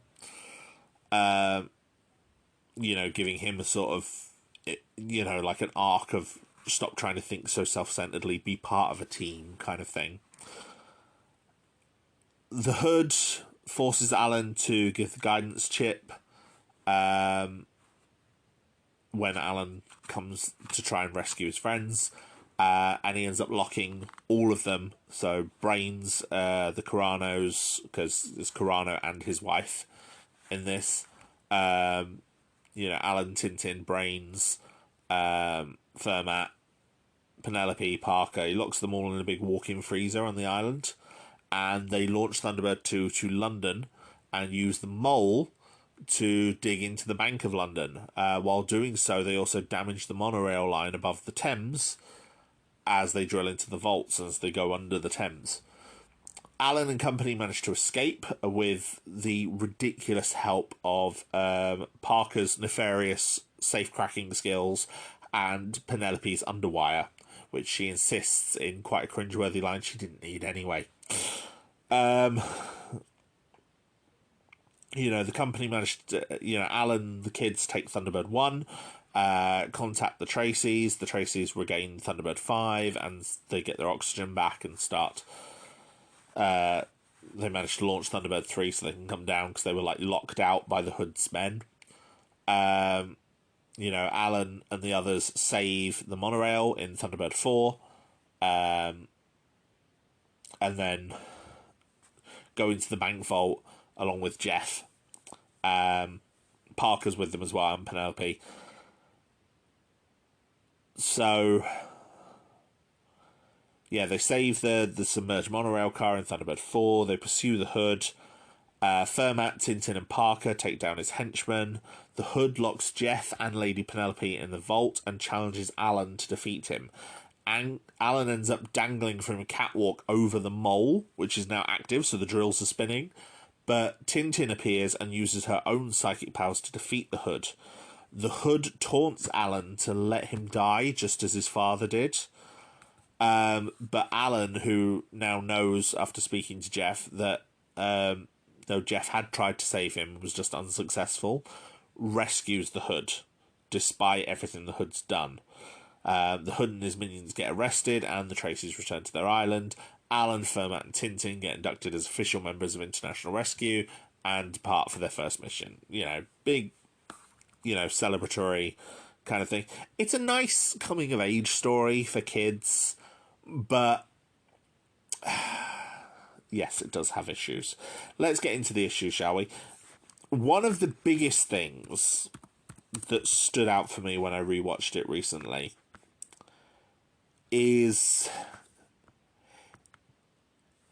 you can tell this is a film that was released not long after Spy Kids. And I don't mean that in a bad way. Spy Kids, as a franchise, did a lot of great things. I know a lot of kids love it, and I know it holds a special place in a lot of people's hearts as a franchise. However, there were a lot of films that were influenced by Spy Kids and its runaway success. And, you know, some of them were good, some of them were not, some of them got their own sequels, some of them didn't. But the main thing they had in common was they focused on a group of kids, tried to teach them a lesson about family, usually had their parents placed in some sort of predicament, and usually focused on a lot of not very convincing CGI. And that is essentially what happens in Thunderbirds. And it's not great. And it doesn't feel like Thunderbirds. It feels like the Thunderbirds characters put into a different film where they don't belong. And the CGI is not good. There's some very, very bad CGI in it. There's tons of loving references to Thunderbirds. You know, the mole is here, the Firefly is here, all of the vehicles are here, and the vehicles have a mixed bag of redesigns. Like Thunderbird 1 and Thunderbird 3 look great. Thunderbird 5 looks more like what we'd imagine a modern day space station to look like. Thunderbird 2, however, looks even less aerodynamic than the previous one and looks fatter at the same time. It's really bizarre. And Thunderbird 4 looks more like how we would picture a modern day submersible, but then means it's the most drastically different in design from the original. And, you know, and Fab 1 isn't a Rolls Royce, it's a Ford. It's a Ford Thunderbird, which is a cool reference, but it's not a Rolls Royce. And the story isn't bad. The emotional message it's going for isn't bad. It's just very rudimentary, very, very basic. And, you know, the Tracy brothers themselves are played by, I don't want to say necessarily unknowns, but yeah, I don't think many of them have done much other major acting work. I think Philip Winchester, who played Scott, is the one that's done the most, and even then, looking at his Wikipedia page, it's mostly bit parts. You know, the actor who played Gordon doesn't even have a Wikipedia page, and the actor who played Virgil has actually retired from acting. So, yeah, it's not great. Anthony Edwards, who played Mark Green on the first 8 seasons of ER, he plays Brains. He does Brains very, very well.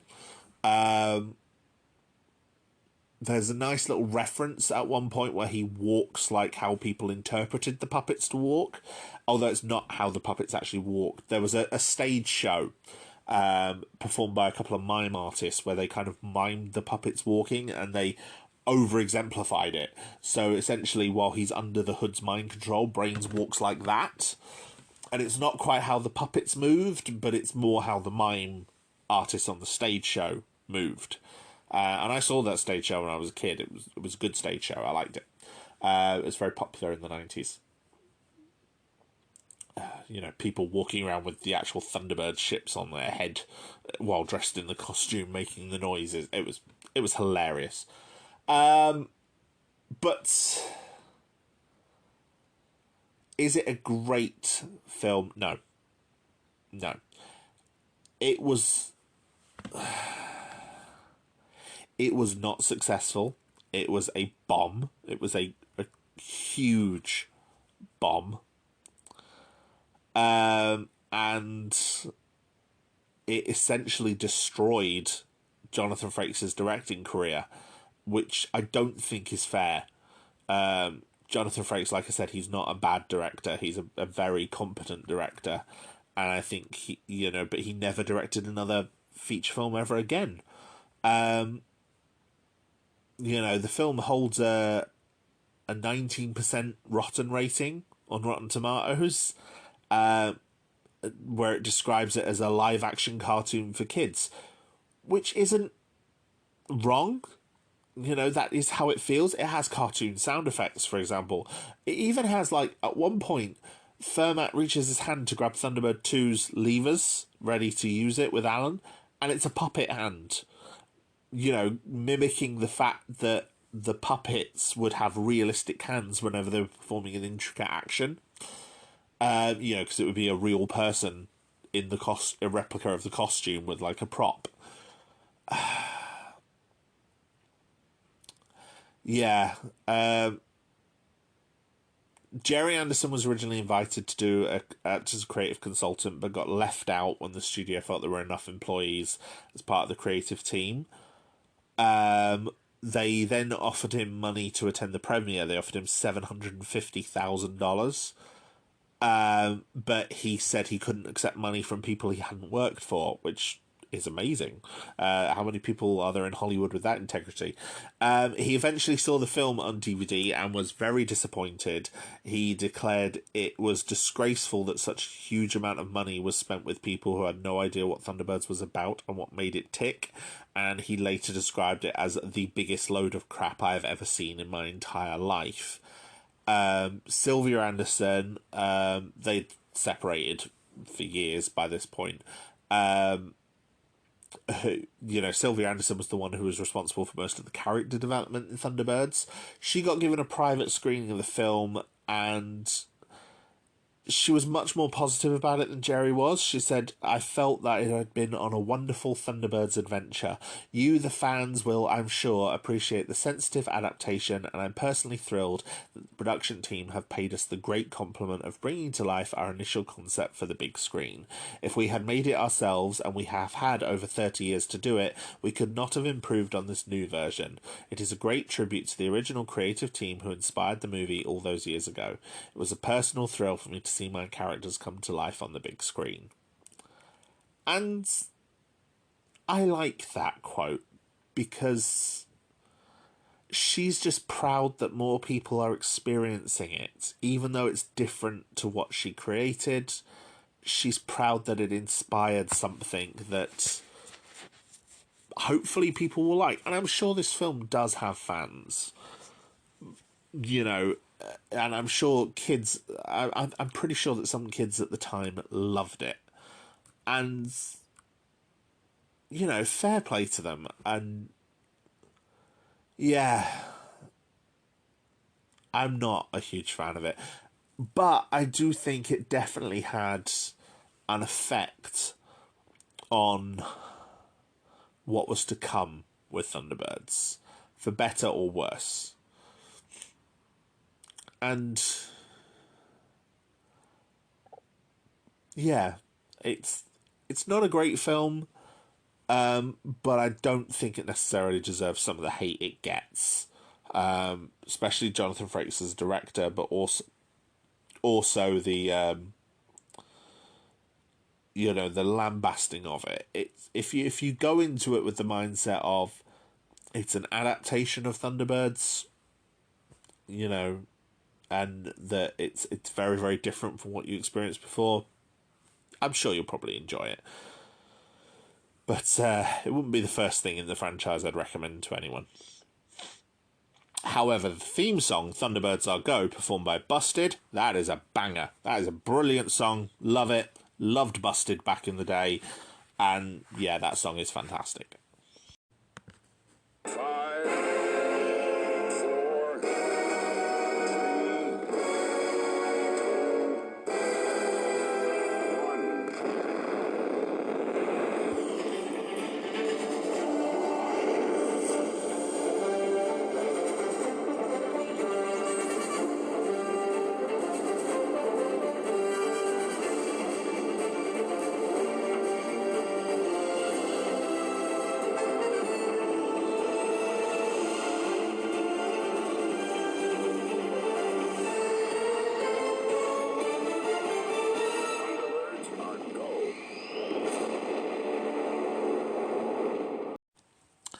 As I said, after the original Thunderbirds concluded and after the work was done on the films and the show had been cancelled by Lou Grade, Gerry Anderson and Century 21 Productions carried on working on a number of different shows. Eventually, they abandoned Supermarionation after the very poor reception that Lou Grade gave to the Stanley Unwin-focused series, The Secret Service, done because Gerry Anderson was a huge fan of British comedian and actor Stanley Unwin. And eventually the puppets were retired and they moved into live-action shows. They worked on shows such as UFO and Space 1999, both of which were quite successful in their own right. And then Gerry Anderson later in life worked on a show called Space Precinct, which I think evolved from a pilot he created called Space Police. There was also a show in the 80s that returned to puppets, but not Supermarionation puppets. These were like more traditional puppet effects with Terrorhawks. But the 90s resurgence into Thunderbirds, Captain Scarlet and Stingray helped sort of create a new demand for those shows. As a result, Gerry Anderson was given the chance to begin work on reimagining one of his shows. And he did originally want to do Thunderbirds again. Thunderbirds remained Gerry Anderson's favourite of the original shows that he worked on. But I believe he wanted to test it with another one first. So essentially in 1999, Gerry Anderson supervised the production of a computer-animated test film featuring two of the original actors for Captain Scarlet and Captain Blue for Captain Scarlet and the Return of the Mysterons, to explore the possibility of updating some of his Supermarionation series for a 21st century audience. And it was successful. There was a lot of popular response to the Return of the Mysterons, and so they began work with a moving picture company using Maya software, motion capture technology, to essentially create a brand new Captain Scarlet series. So that ended up being premiered as Gerry Anderson's New Captain Scarlet. Unfortunately, it was given a rather atrocious time slot as part of the Saturday morning's children entertainment show Ministry of Mayhem. This was released in 2005. Ministry of Mayhem, for those who are aware of Saturday mornings in the early 2000s and late 90s, Ministry of Mayhem was a show fronted by Holly Willoughby and Stephen Mulhern, and it was very, very good, but it was following in the wake of SMTV. SMTV had been hosted by Kat Deely and Anton Deck, and was consistently one of the best rated shows on a Saturday. You know, I knew adults that tuned in Saturday to SMTV Live purely to watch Ant, Dec and Cat get up to the mischief that they got up to. And Ministry of Mayhem, like SMTV, became less about the shows that were a part of the programming block, which you also couldn't schedule, because in TV listings it would just be listed as Ministry of Mayhem, so you didn't know exactly what time in that 2-hour, 3-hour block of programming Captain Scarlet would be coming on. You just knew that it would be coming on, and it would probably be broken in two halves and surrounded by a whole load of nonsense and sketches and all sorts of other things, because, you know, Ministry of Mayhem, like SMTV before, it was essentially a massive variety show, a children's variety show, but nowhere near as successful as SMTV. I think everyone liked SMTV Live.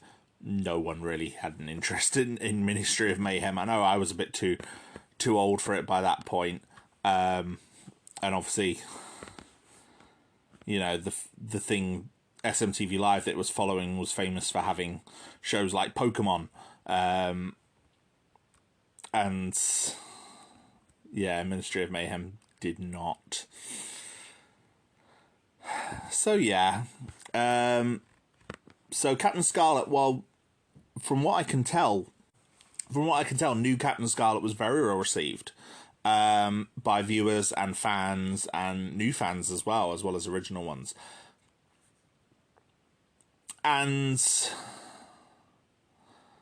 But, you know, Gerry Anderson claimed that, you know, they took my half-hour show, cut the titles off, cut it in half.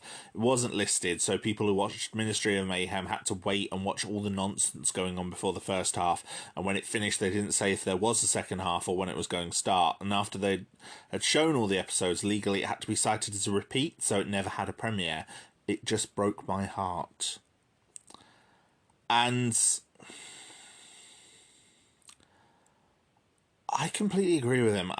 I think it's a shame that new Captain Scarlet got overlooked because of this. So as a result, because new Captain Scarlet wasn't necessarily the success that people wanted it to be, it meant that Thunderbirds never saw a reimagining in Gerry Anderson's life. Gerry Anderson died in December 2012 because he couldn't get funding or finance for it. But the interest was still there. And so, for the anniversary of Thunderbirds in April 2015, Thunderbirds Are Go premiered. Not to be confused with the film that released earlier. It was produced by ITV Studios and Pukeko Pictures, and it was essentially a reboot from the ground up of the Thunderbirds concept. And having watched all of it for the first time recently, it's magnificent. It really is. It actually did have Gerry Anderson's seal of approval, because Richard Taylor, the founder of Weta Workshop, who I mentioned extensively in my Lord of the Rings episode, visited Gerry Anderson at Pinewood Studios while he was working on New Captain Scarlet and pitched Thunderbirds Are Go to him. And basically production began June 2013 at Weta Workshop, where Weta Workshop were responsible for building all of the models of the sets, essentially. Because how Thunderbirds Are Go would be filmed was that everything was done in-house by Weta. So both Weta Digital and Weta Workshop. Weta Workshop built sets and vehicles, and around those sets and vehicles, using Weta Digital, they would impose digital creations of the characters and the Thunderbirds machines, as well as other special effects, to create the show. Each series had 26 episodes. It ran for 3 series and eventually came to a conclusion in February 2020. Each of the episodes was split. Each of the seasons was split into multiple parts. And yeah, it's very, very good. We'll get into it. The premise is very similar to what you'd expect for a Thunderbirds show. It's set in 2060. It follows the exploits of the Tracy brothers, Scott, Virgil, Alan, Gordon and John, who form the backbone of international rescue. They're based at Tracy Island in the South Pacific Ocean. They use the Thunderbird machines to save people from disasters and dangerous situations using the Thunderbird craft, each one operated by one of the brothers. In addition to the brothers, though, International Rescue also includes additional members. Their chief of security is a reimagined version of Tintin, and that who is called in this Tanusha Ko Carano, generally given the nickname Ko. She is responsible for conducting covert and security operations. She even has a specialised Thunderbird called Thunderbird Shadow that allows her to do it. It has stealth capabilities. Brains, who is much more prominent in this and is voiced by Kevin Novak, most prominent as in recent years as Nandor the Relentless in What We Do in the Shadows. He voices Brains, and he does a fantastic job. Brains' stutter is not quite as pronounced as it was in the original series, but it is still there. And he is responsible for essentially guiding a lot of the rescues, providing technological and mechanical support. Grandma Tracy, who in this is voiced by British actress Sandra Dickinson. She is fantastic in this. There's a running joke in this that she can't cook. She's much younger and more active than the previous version of Grandma Tracy. You know, she's usually depicted in a tracksuit, for example. And she's essentially their maternal support for the boys. And she's very, very good in the role. She does very, very well. And then obviously we also have Lady Penelope, voiced in this by Rosamund Pike, and Parker, voiced again fantastically by David Graham. And Parker's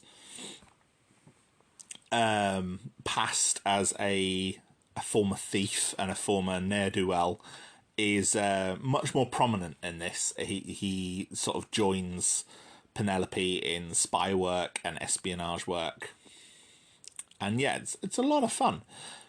Most of the rescues involve them contending with disaster caused by unforeseen incidents or the actions of criminals, but a number of them are orchestrated by the Hood. The Hood in this is a much more prominent role than he ever was before, and he despises international rescue and seeks to steal their technology while conducting crimes in order to make him wealthy, similar to his motivations in the original. However, I do believe it's also said that Jeff Tracy failed to rescue him, which obviously was inspired by the 2004 film. The Hood is known to the brothers at the start, and he's responsible for the loss of their father, Jeff. Jeff is the founder of International Rescue. He's also a close friend of Colonel Casey, the head of the Global Defence Force. And she was also a close ally of International Rescue, helping them get clearance to act in a lot of incidences.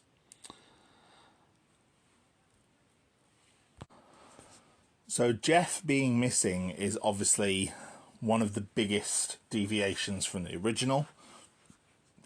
And is obviously a key focus of the plot, and especially the character development. Thunderbirds Are Go is very serialized in a way in terms of its character arcs, but also very episodic at the same time. It's kind of hard to explain. It's a juxtaposition that I've noticed exists in a lot of modern day television, where the actual events of the episode will be episodic, but there are narrative hooks that are carried forward, and especially in terms of character development. For example, the characters of the Tracy brothers in this, they are not as static as they were in the original. And in fact, if anything, I think they're more well-rounded in this than they were in the original. Scott is desperately trying to fill the void left by his father and trying to lead his brothers and remain strong. And there's a whole episode devoted to that where Virgil kind of calls him out on it. John gets a lot more focus in Thunderbird 5. He's given an AI partner called EOS, which he's able to interact with. And John, who's voiced by Thomas Brodie Sangster, the actor who played Jojen Reed in Game of Thrones, as well as Ferb in Phineas and Ferb. He's very good as John, and does an absolutely brilliant job. He's mainly responsible for coordinating a lot of the rescues, similar to Jeff's role in the original series. John is often responsible for coordinating the rescue, guiding it, reacting to new information and changes in the situation in the way that Jeff used to do. Virgil is more of a peaceful middle child. In the original series, we'd see Virgil quite often doing things like playing the piano or painting, and that's really kind of explored in this. There's a whole episode where, as part of the subplot, while he's waiting for the others underground, he learns how to make topiary. And we see him create a topiary of Thunderbird 2, which then gets destroyed as part of the episode. And yeah, he's just more laid back, more of a diplomat, more of a peacemaker between the brothers. The brothers are also a lot younger in this. And I should add, they look remarkably like the old puppets, with the exception of Gordon, in my view. But yeah, they all look remarkably like the old puppets, especially Scott and Virgil. Gordon and Alan are both a lot younger than they were in the original series. Alan is much more of a young teenager, like he is in the 2004 film, but not quite as reckless as that. It's implied that he sort of, like, one episode outright says that he barely remembers Dad. Like Jeff, he's really struggling to remember him, and he kind of needs his brothers for that. And yeah, it's quite sweet. Obviously, because he's younger, you don't really have the romantic tension with Tintin and Lady Penelope that the original series explored, especially in the movies. So the romantic tension with Penelope gets shifted onto Gordon. Gordon in this is not quite the out-and-out hero that the original Gordon was. There's a lot of episodes in the original series where Gordon is the central focus hero. He gets a lot of the cool action stuff to do. Like I mentioned in Perils of Penelope, he's the one that is involved in a shootout with people. And there's not quite as much of that here, but there is, for example, in season 3, there's an arc where Gordon gets left very seriously hurt after something that the Hood has put in motion.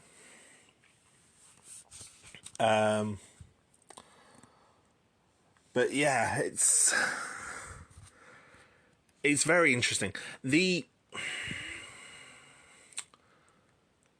main crux of the show also follows a different format than the original series, I should say. The original series is this, each of the episodes is about 45 minutes, so it runs at about an hour with adverts.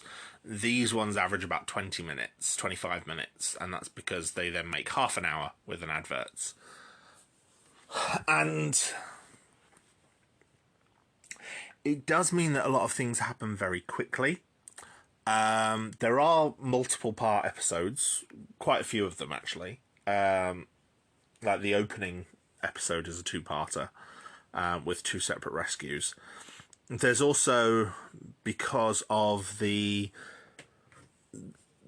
wider range of special effects we can perform today, there's a lot more, for example, space rescues than there were in the original. And also because we have more of an idea of what space travel and future science fiction will look like, as we've explored more of space ourselves than we had in the 60s.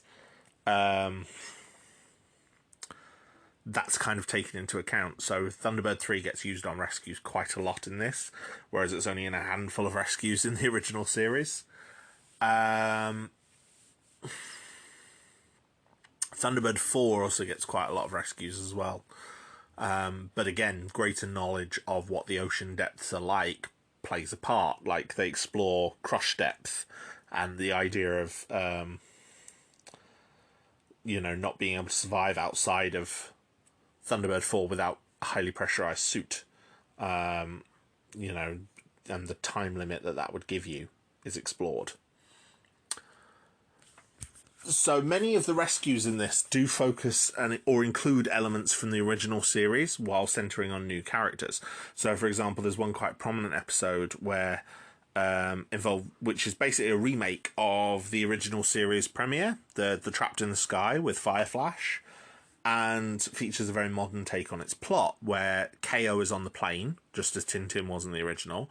The Hood hijacks it, and, you know, the Thunderbirds have to bring it down. They use the rescue vehicles to do so. They also... The Thunderbirds are the main vehicles they use. There are also what they call pod vehicles. And all of the Thunderbirds have pods, which are essentially multi-mission craft that can be outfitted for a number of specific roles, rather than bespoke equipment like the Mole or the Firefly. So, or you know, the landing rescue craft. Instead, the pods are like multi-purpose, and Thunderbird 5 has its own pods, so John actually does get involved in rescues as well in space. Thunderbird 3 has a pod inside it. It also has a sort of gravity board that Alan uses to kind of surf through space in a few episodes, which is very, very cool. I believe even Thunderbird 1 has a pod that it's able to deploy on missions, but Scott also gets a jetpack as well, which he's able to use. Thunderbird 2 usually carries several pods, and they have access to several equipment sets each.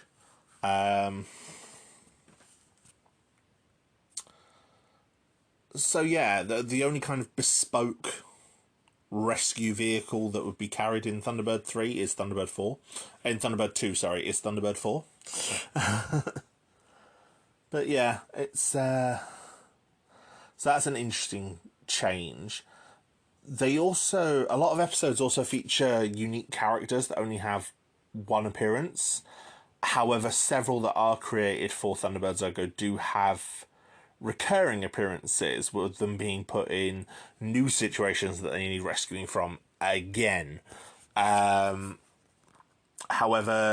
the characters themselves aren't necessarily the focus of the storyline. Like, you know, I mean, there are a couple that, like, there's Rhys Darby from Flight of the Conchords. He plays a character who recurs called Langstrom Fisher, who's another inventor and businessman, but kind of offsets the need for health and safety precautions a lot of the time, and that backfires by putting him and his workers in mortal danger.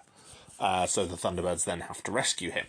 Or Jack Whitehall, as who's a British comedian from Fresh Meat, as the character Francois Lemaire, who's this billionaire who makes out that he's an explorer, but he's not. He's a giant fraud. And it's like, he ends up in situations where he has to be continually rescued because he won't listen to the Thunderbirds when they tell him, no, don't do this, it's ridiculously dangerous. And he's like, oh, you're just jealous, you want all the glory for yourself. And, you know, but Fisher and Lemaire and other characters like Ned Tedford, they're not the focus of a storyline. They're just normally the person who is at risk. You know, the storylines mainly focus on either the Tracy brothers themselves or the villains for the season. And I say villains for the season because there are multiple villains. The first season generally focuses on the Hood, reimagines a lot of Thunderbird's biggest adventures, and updates them for a new setting, as well as its own ideas. And towards the end of the season, the Hood attacks Tracy Island himself, reveals that KO is his niece, which she had been trying to keep separate from the brothers for fear that they wouldn't trust her anymore. But gets outfoxed by KO and Grandma and Brains and his robotic assistant Max. So yeah, they managed to defeat the Hood, and he gets arrested and taken away by the GDF. So in his absence in the second series, they introduce a new villain called the Mechanic, who has this quite elaborate mask and this elaborate tribal tattoo on his arms, and controls these terrifying machines that cause havoc around the world. And eventually he helps break the Hood out of prison, but then the Hood turns on him. And it turns out that the Mechanic is under the Hood's control and has been the entire time. And, you know, the Mechanic then tries to fight the Hood to regain control of his life, with the Thunderbirds kind of caught in the middle. But eventually surrenders on the condition that Brains helps him to secure his freedom, which Brains offers to do. Then in the third season,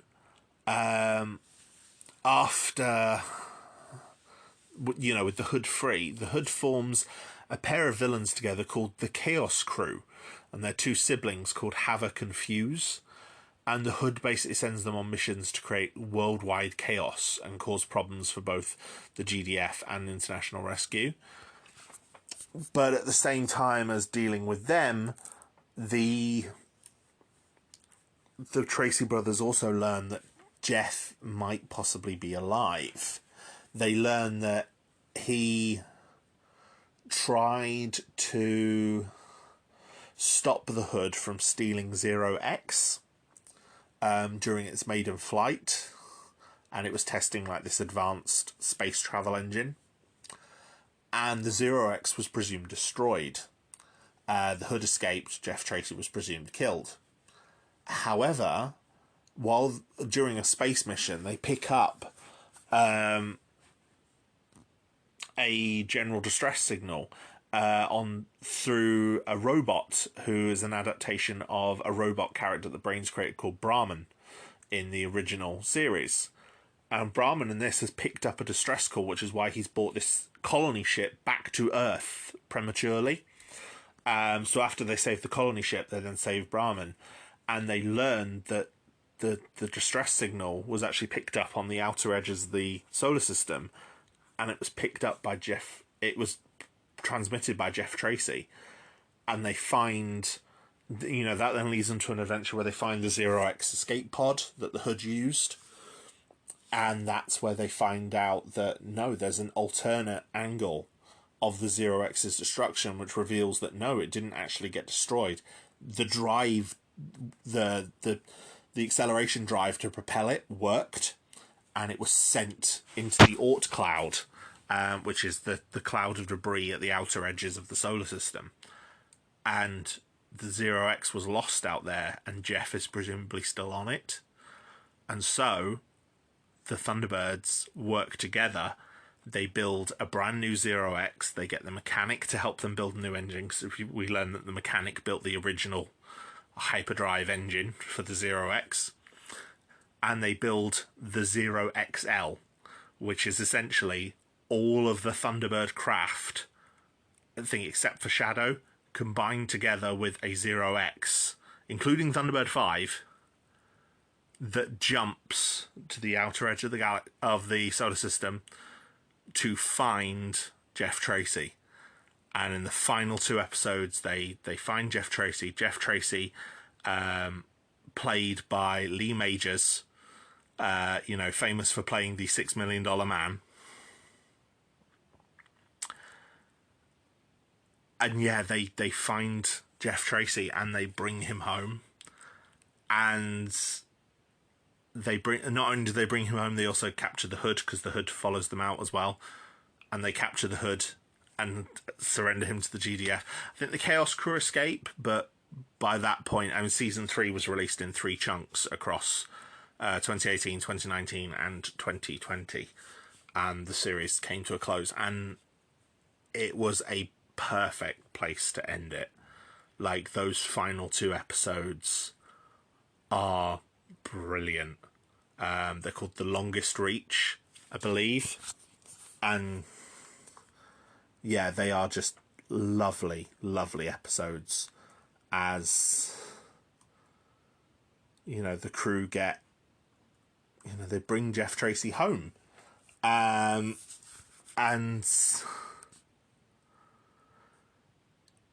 you know, the Zero XL that they create, which is all 5 main Thunderbirds with the Zero X rocket, it's brilliant. I would love a toy of that. Like, I had the Thunderbirds, I still have a few Thunderbirds toys, and I would love that, like the toy of the Zero XL. I don't think they ever made one, but if they did, I'd love it. And yeah, the series ends with the crew, the Tracy brothers all responding to a new rescue as Jeff Tracy assumes his seat behind the desk and just says, "International rescue, how can we help?" Mwah! Absolutely beautiful, just chef's kiss, perfect moment that tugged on the heartstrings and brought everything to a close, and it was fantastic. I think Thunderbirds Are Go might be one of my favourite reimaginings of an old property. Because I think it kept all of the core values of Thunderbirds, but with a better focus. I think the characters are much better in Thunderbirds Are Go than they are even in the original show, as much as I love the original show. I think the setting is better. There's still implied to be a unified world government. I think there's implied to have been a war in the recent past which caused the world government to unify. But the original series premiered in the 60s during the height of the Cold War, so there was a lot of focus on military assets, or they were having confrontations with the Navy. The World Navy is quite prominent, and this doesn't have that. The rescues focus a lot more on people, and the only military we ever really see is the Global Defence Force, which isn't a military. It's named the Global Defence Force. Like, it's a military, but it's not structured like a military. It's not called the World Army. It's a defence force. And the focus on the characters is great. I mean, the mechanic is a great character with a real tragic story when it starts to unravel and get developed. Even Havoc and Fuse, there are elements in their final episodes where Fuse, the brother of the two, feels like maybe he's upset at the things the Hood is making them do. Like, when the Hood tells them to leave Gordon for dead, he's upset by it. He's visually bothered by it.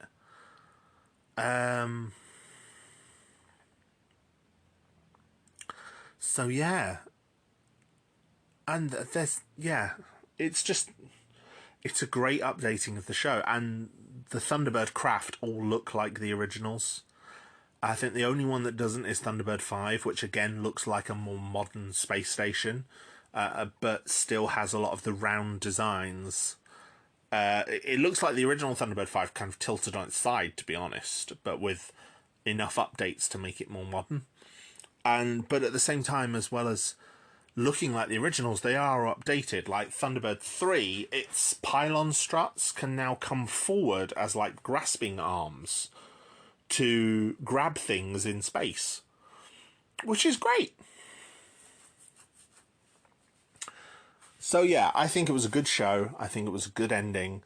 It also has much better representation than the original show did. The original show is plagued by being part of the 60s, and the 60s was not great for representing women. It was not great for representing people of colour. I don't think there's any people of colour in the original Thunderbirds except for Tintin, Garhdo and the Hood.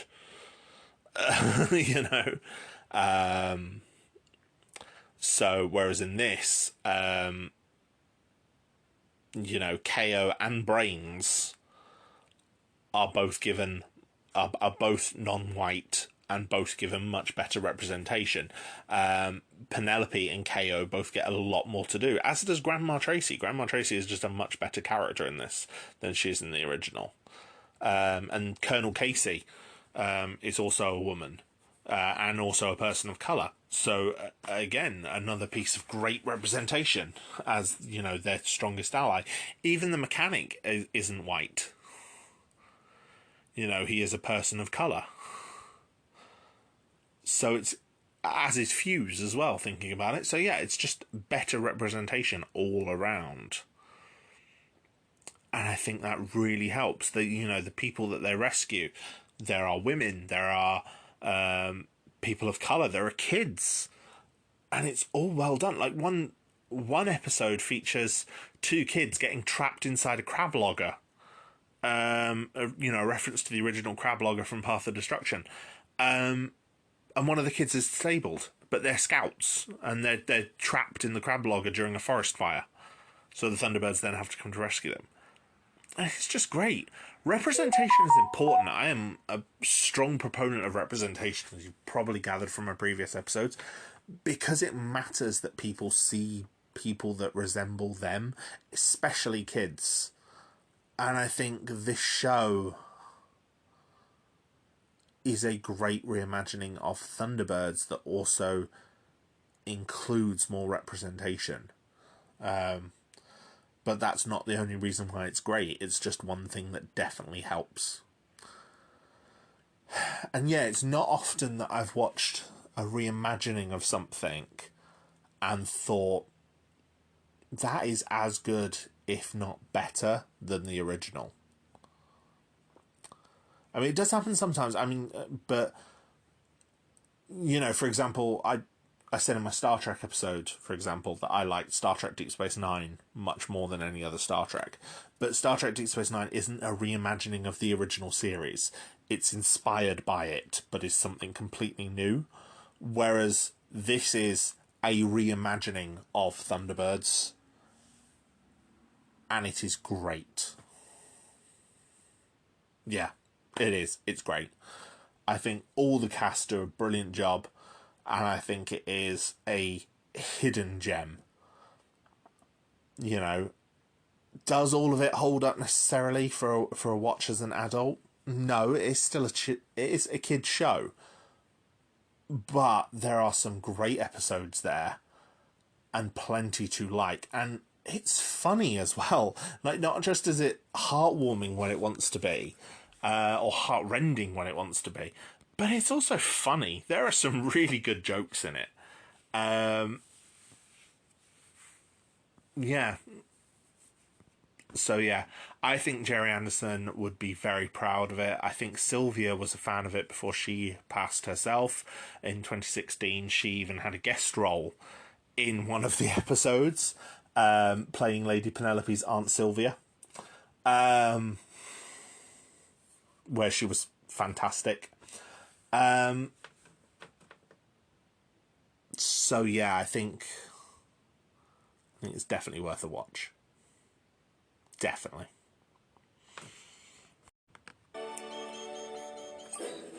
Sorry, everyone. We have a situation.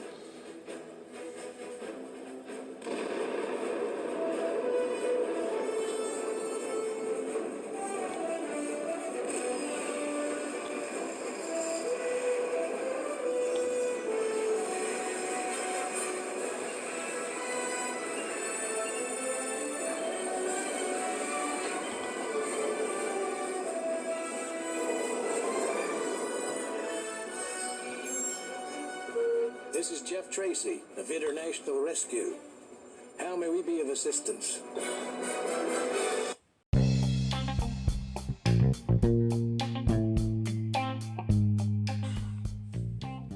There's a story that Gerry Anderson told once about how he realised how popular Thunderbirds was, not just with children and fans of the show, but with real-world scientists, inventors, engineers.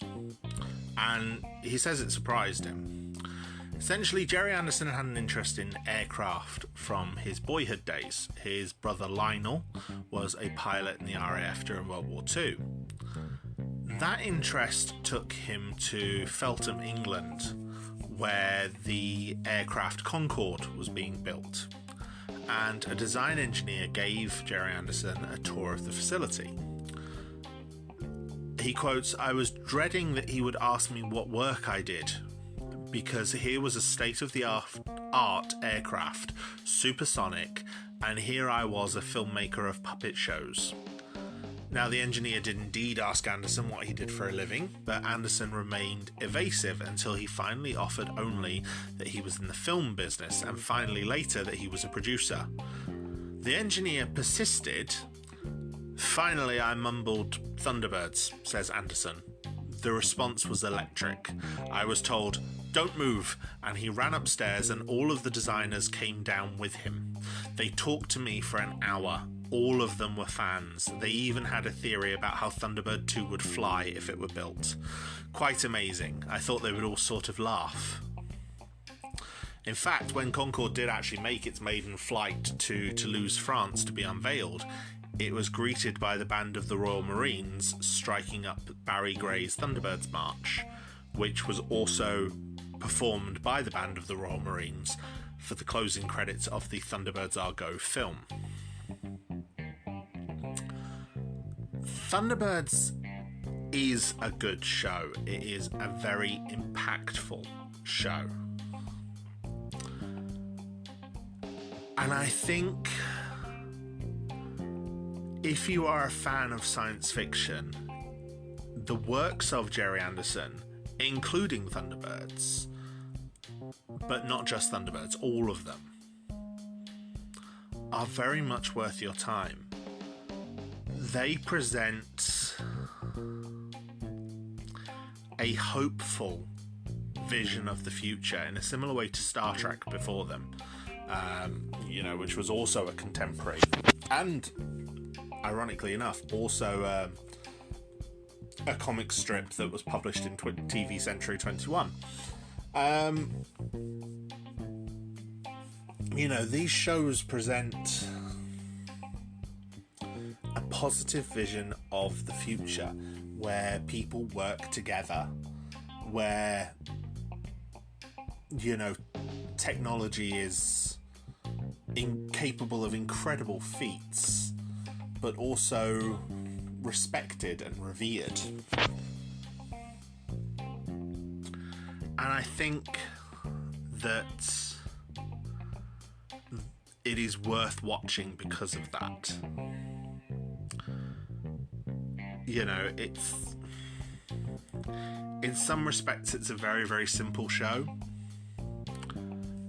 In other respects, it's a very, very lovely show. And it's a show that definitely had an impact on me growing up. I loved Thunderbirds. I loved Captain Scarlet. I loved Stingray. But Thunderbirds for me was always the best one. In part because of how it stood out among its contemporaries. Like I said, the longer runtime really helped to get you invested in this amazing world before things went wrong, and then you were with the Thunderbirds every step of the way as this ramping tension continued to escalate before they eventually saved the day, because they always saved the day. Because it'd be nice to think that good guys did always save the day, and that people in need were helped. So yeah, I really hope that if you haven't seen Thunderbirds before, ever, first of all, how have you not even heard of this show? Secondly, I hope I've encouraged you to check it out, to look at it, because like everything I talk about here, I think it's worth your time. I talk about things on this podcast that obviously matter to me, but I also talk about them because I think they are worth your time. and I want to encourage people to go and watch these things, go and explore these things.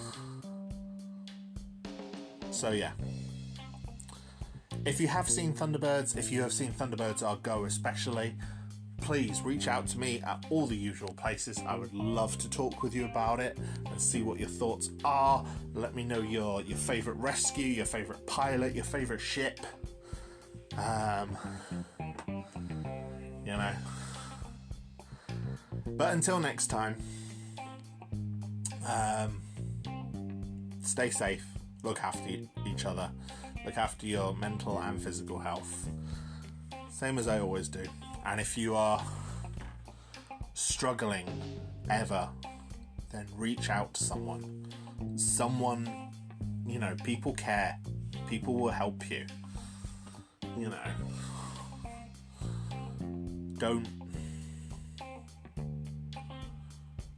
Don't suffer in silence. You know. Reach out and get rescued. Until next time.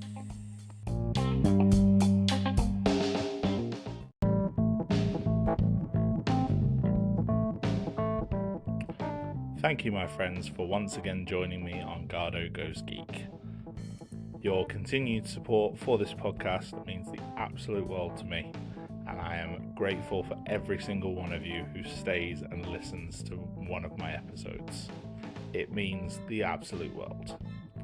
Now, if you would like to engage more with me or the podcast, we have a Discord community, small but growing, and we now have commissions open on Ko-Fi. So if there's a topic you would like to see me cover, you can pay me to cover it. All funds will be used for legal purchase of the relevant items where I do not have them. Have a look on the link tree for more information. Until next time, look after yourselves.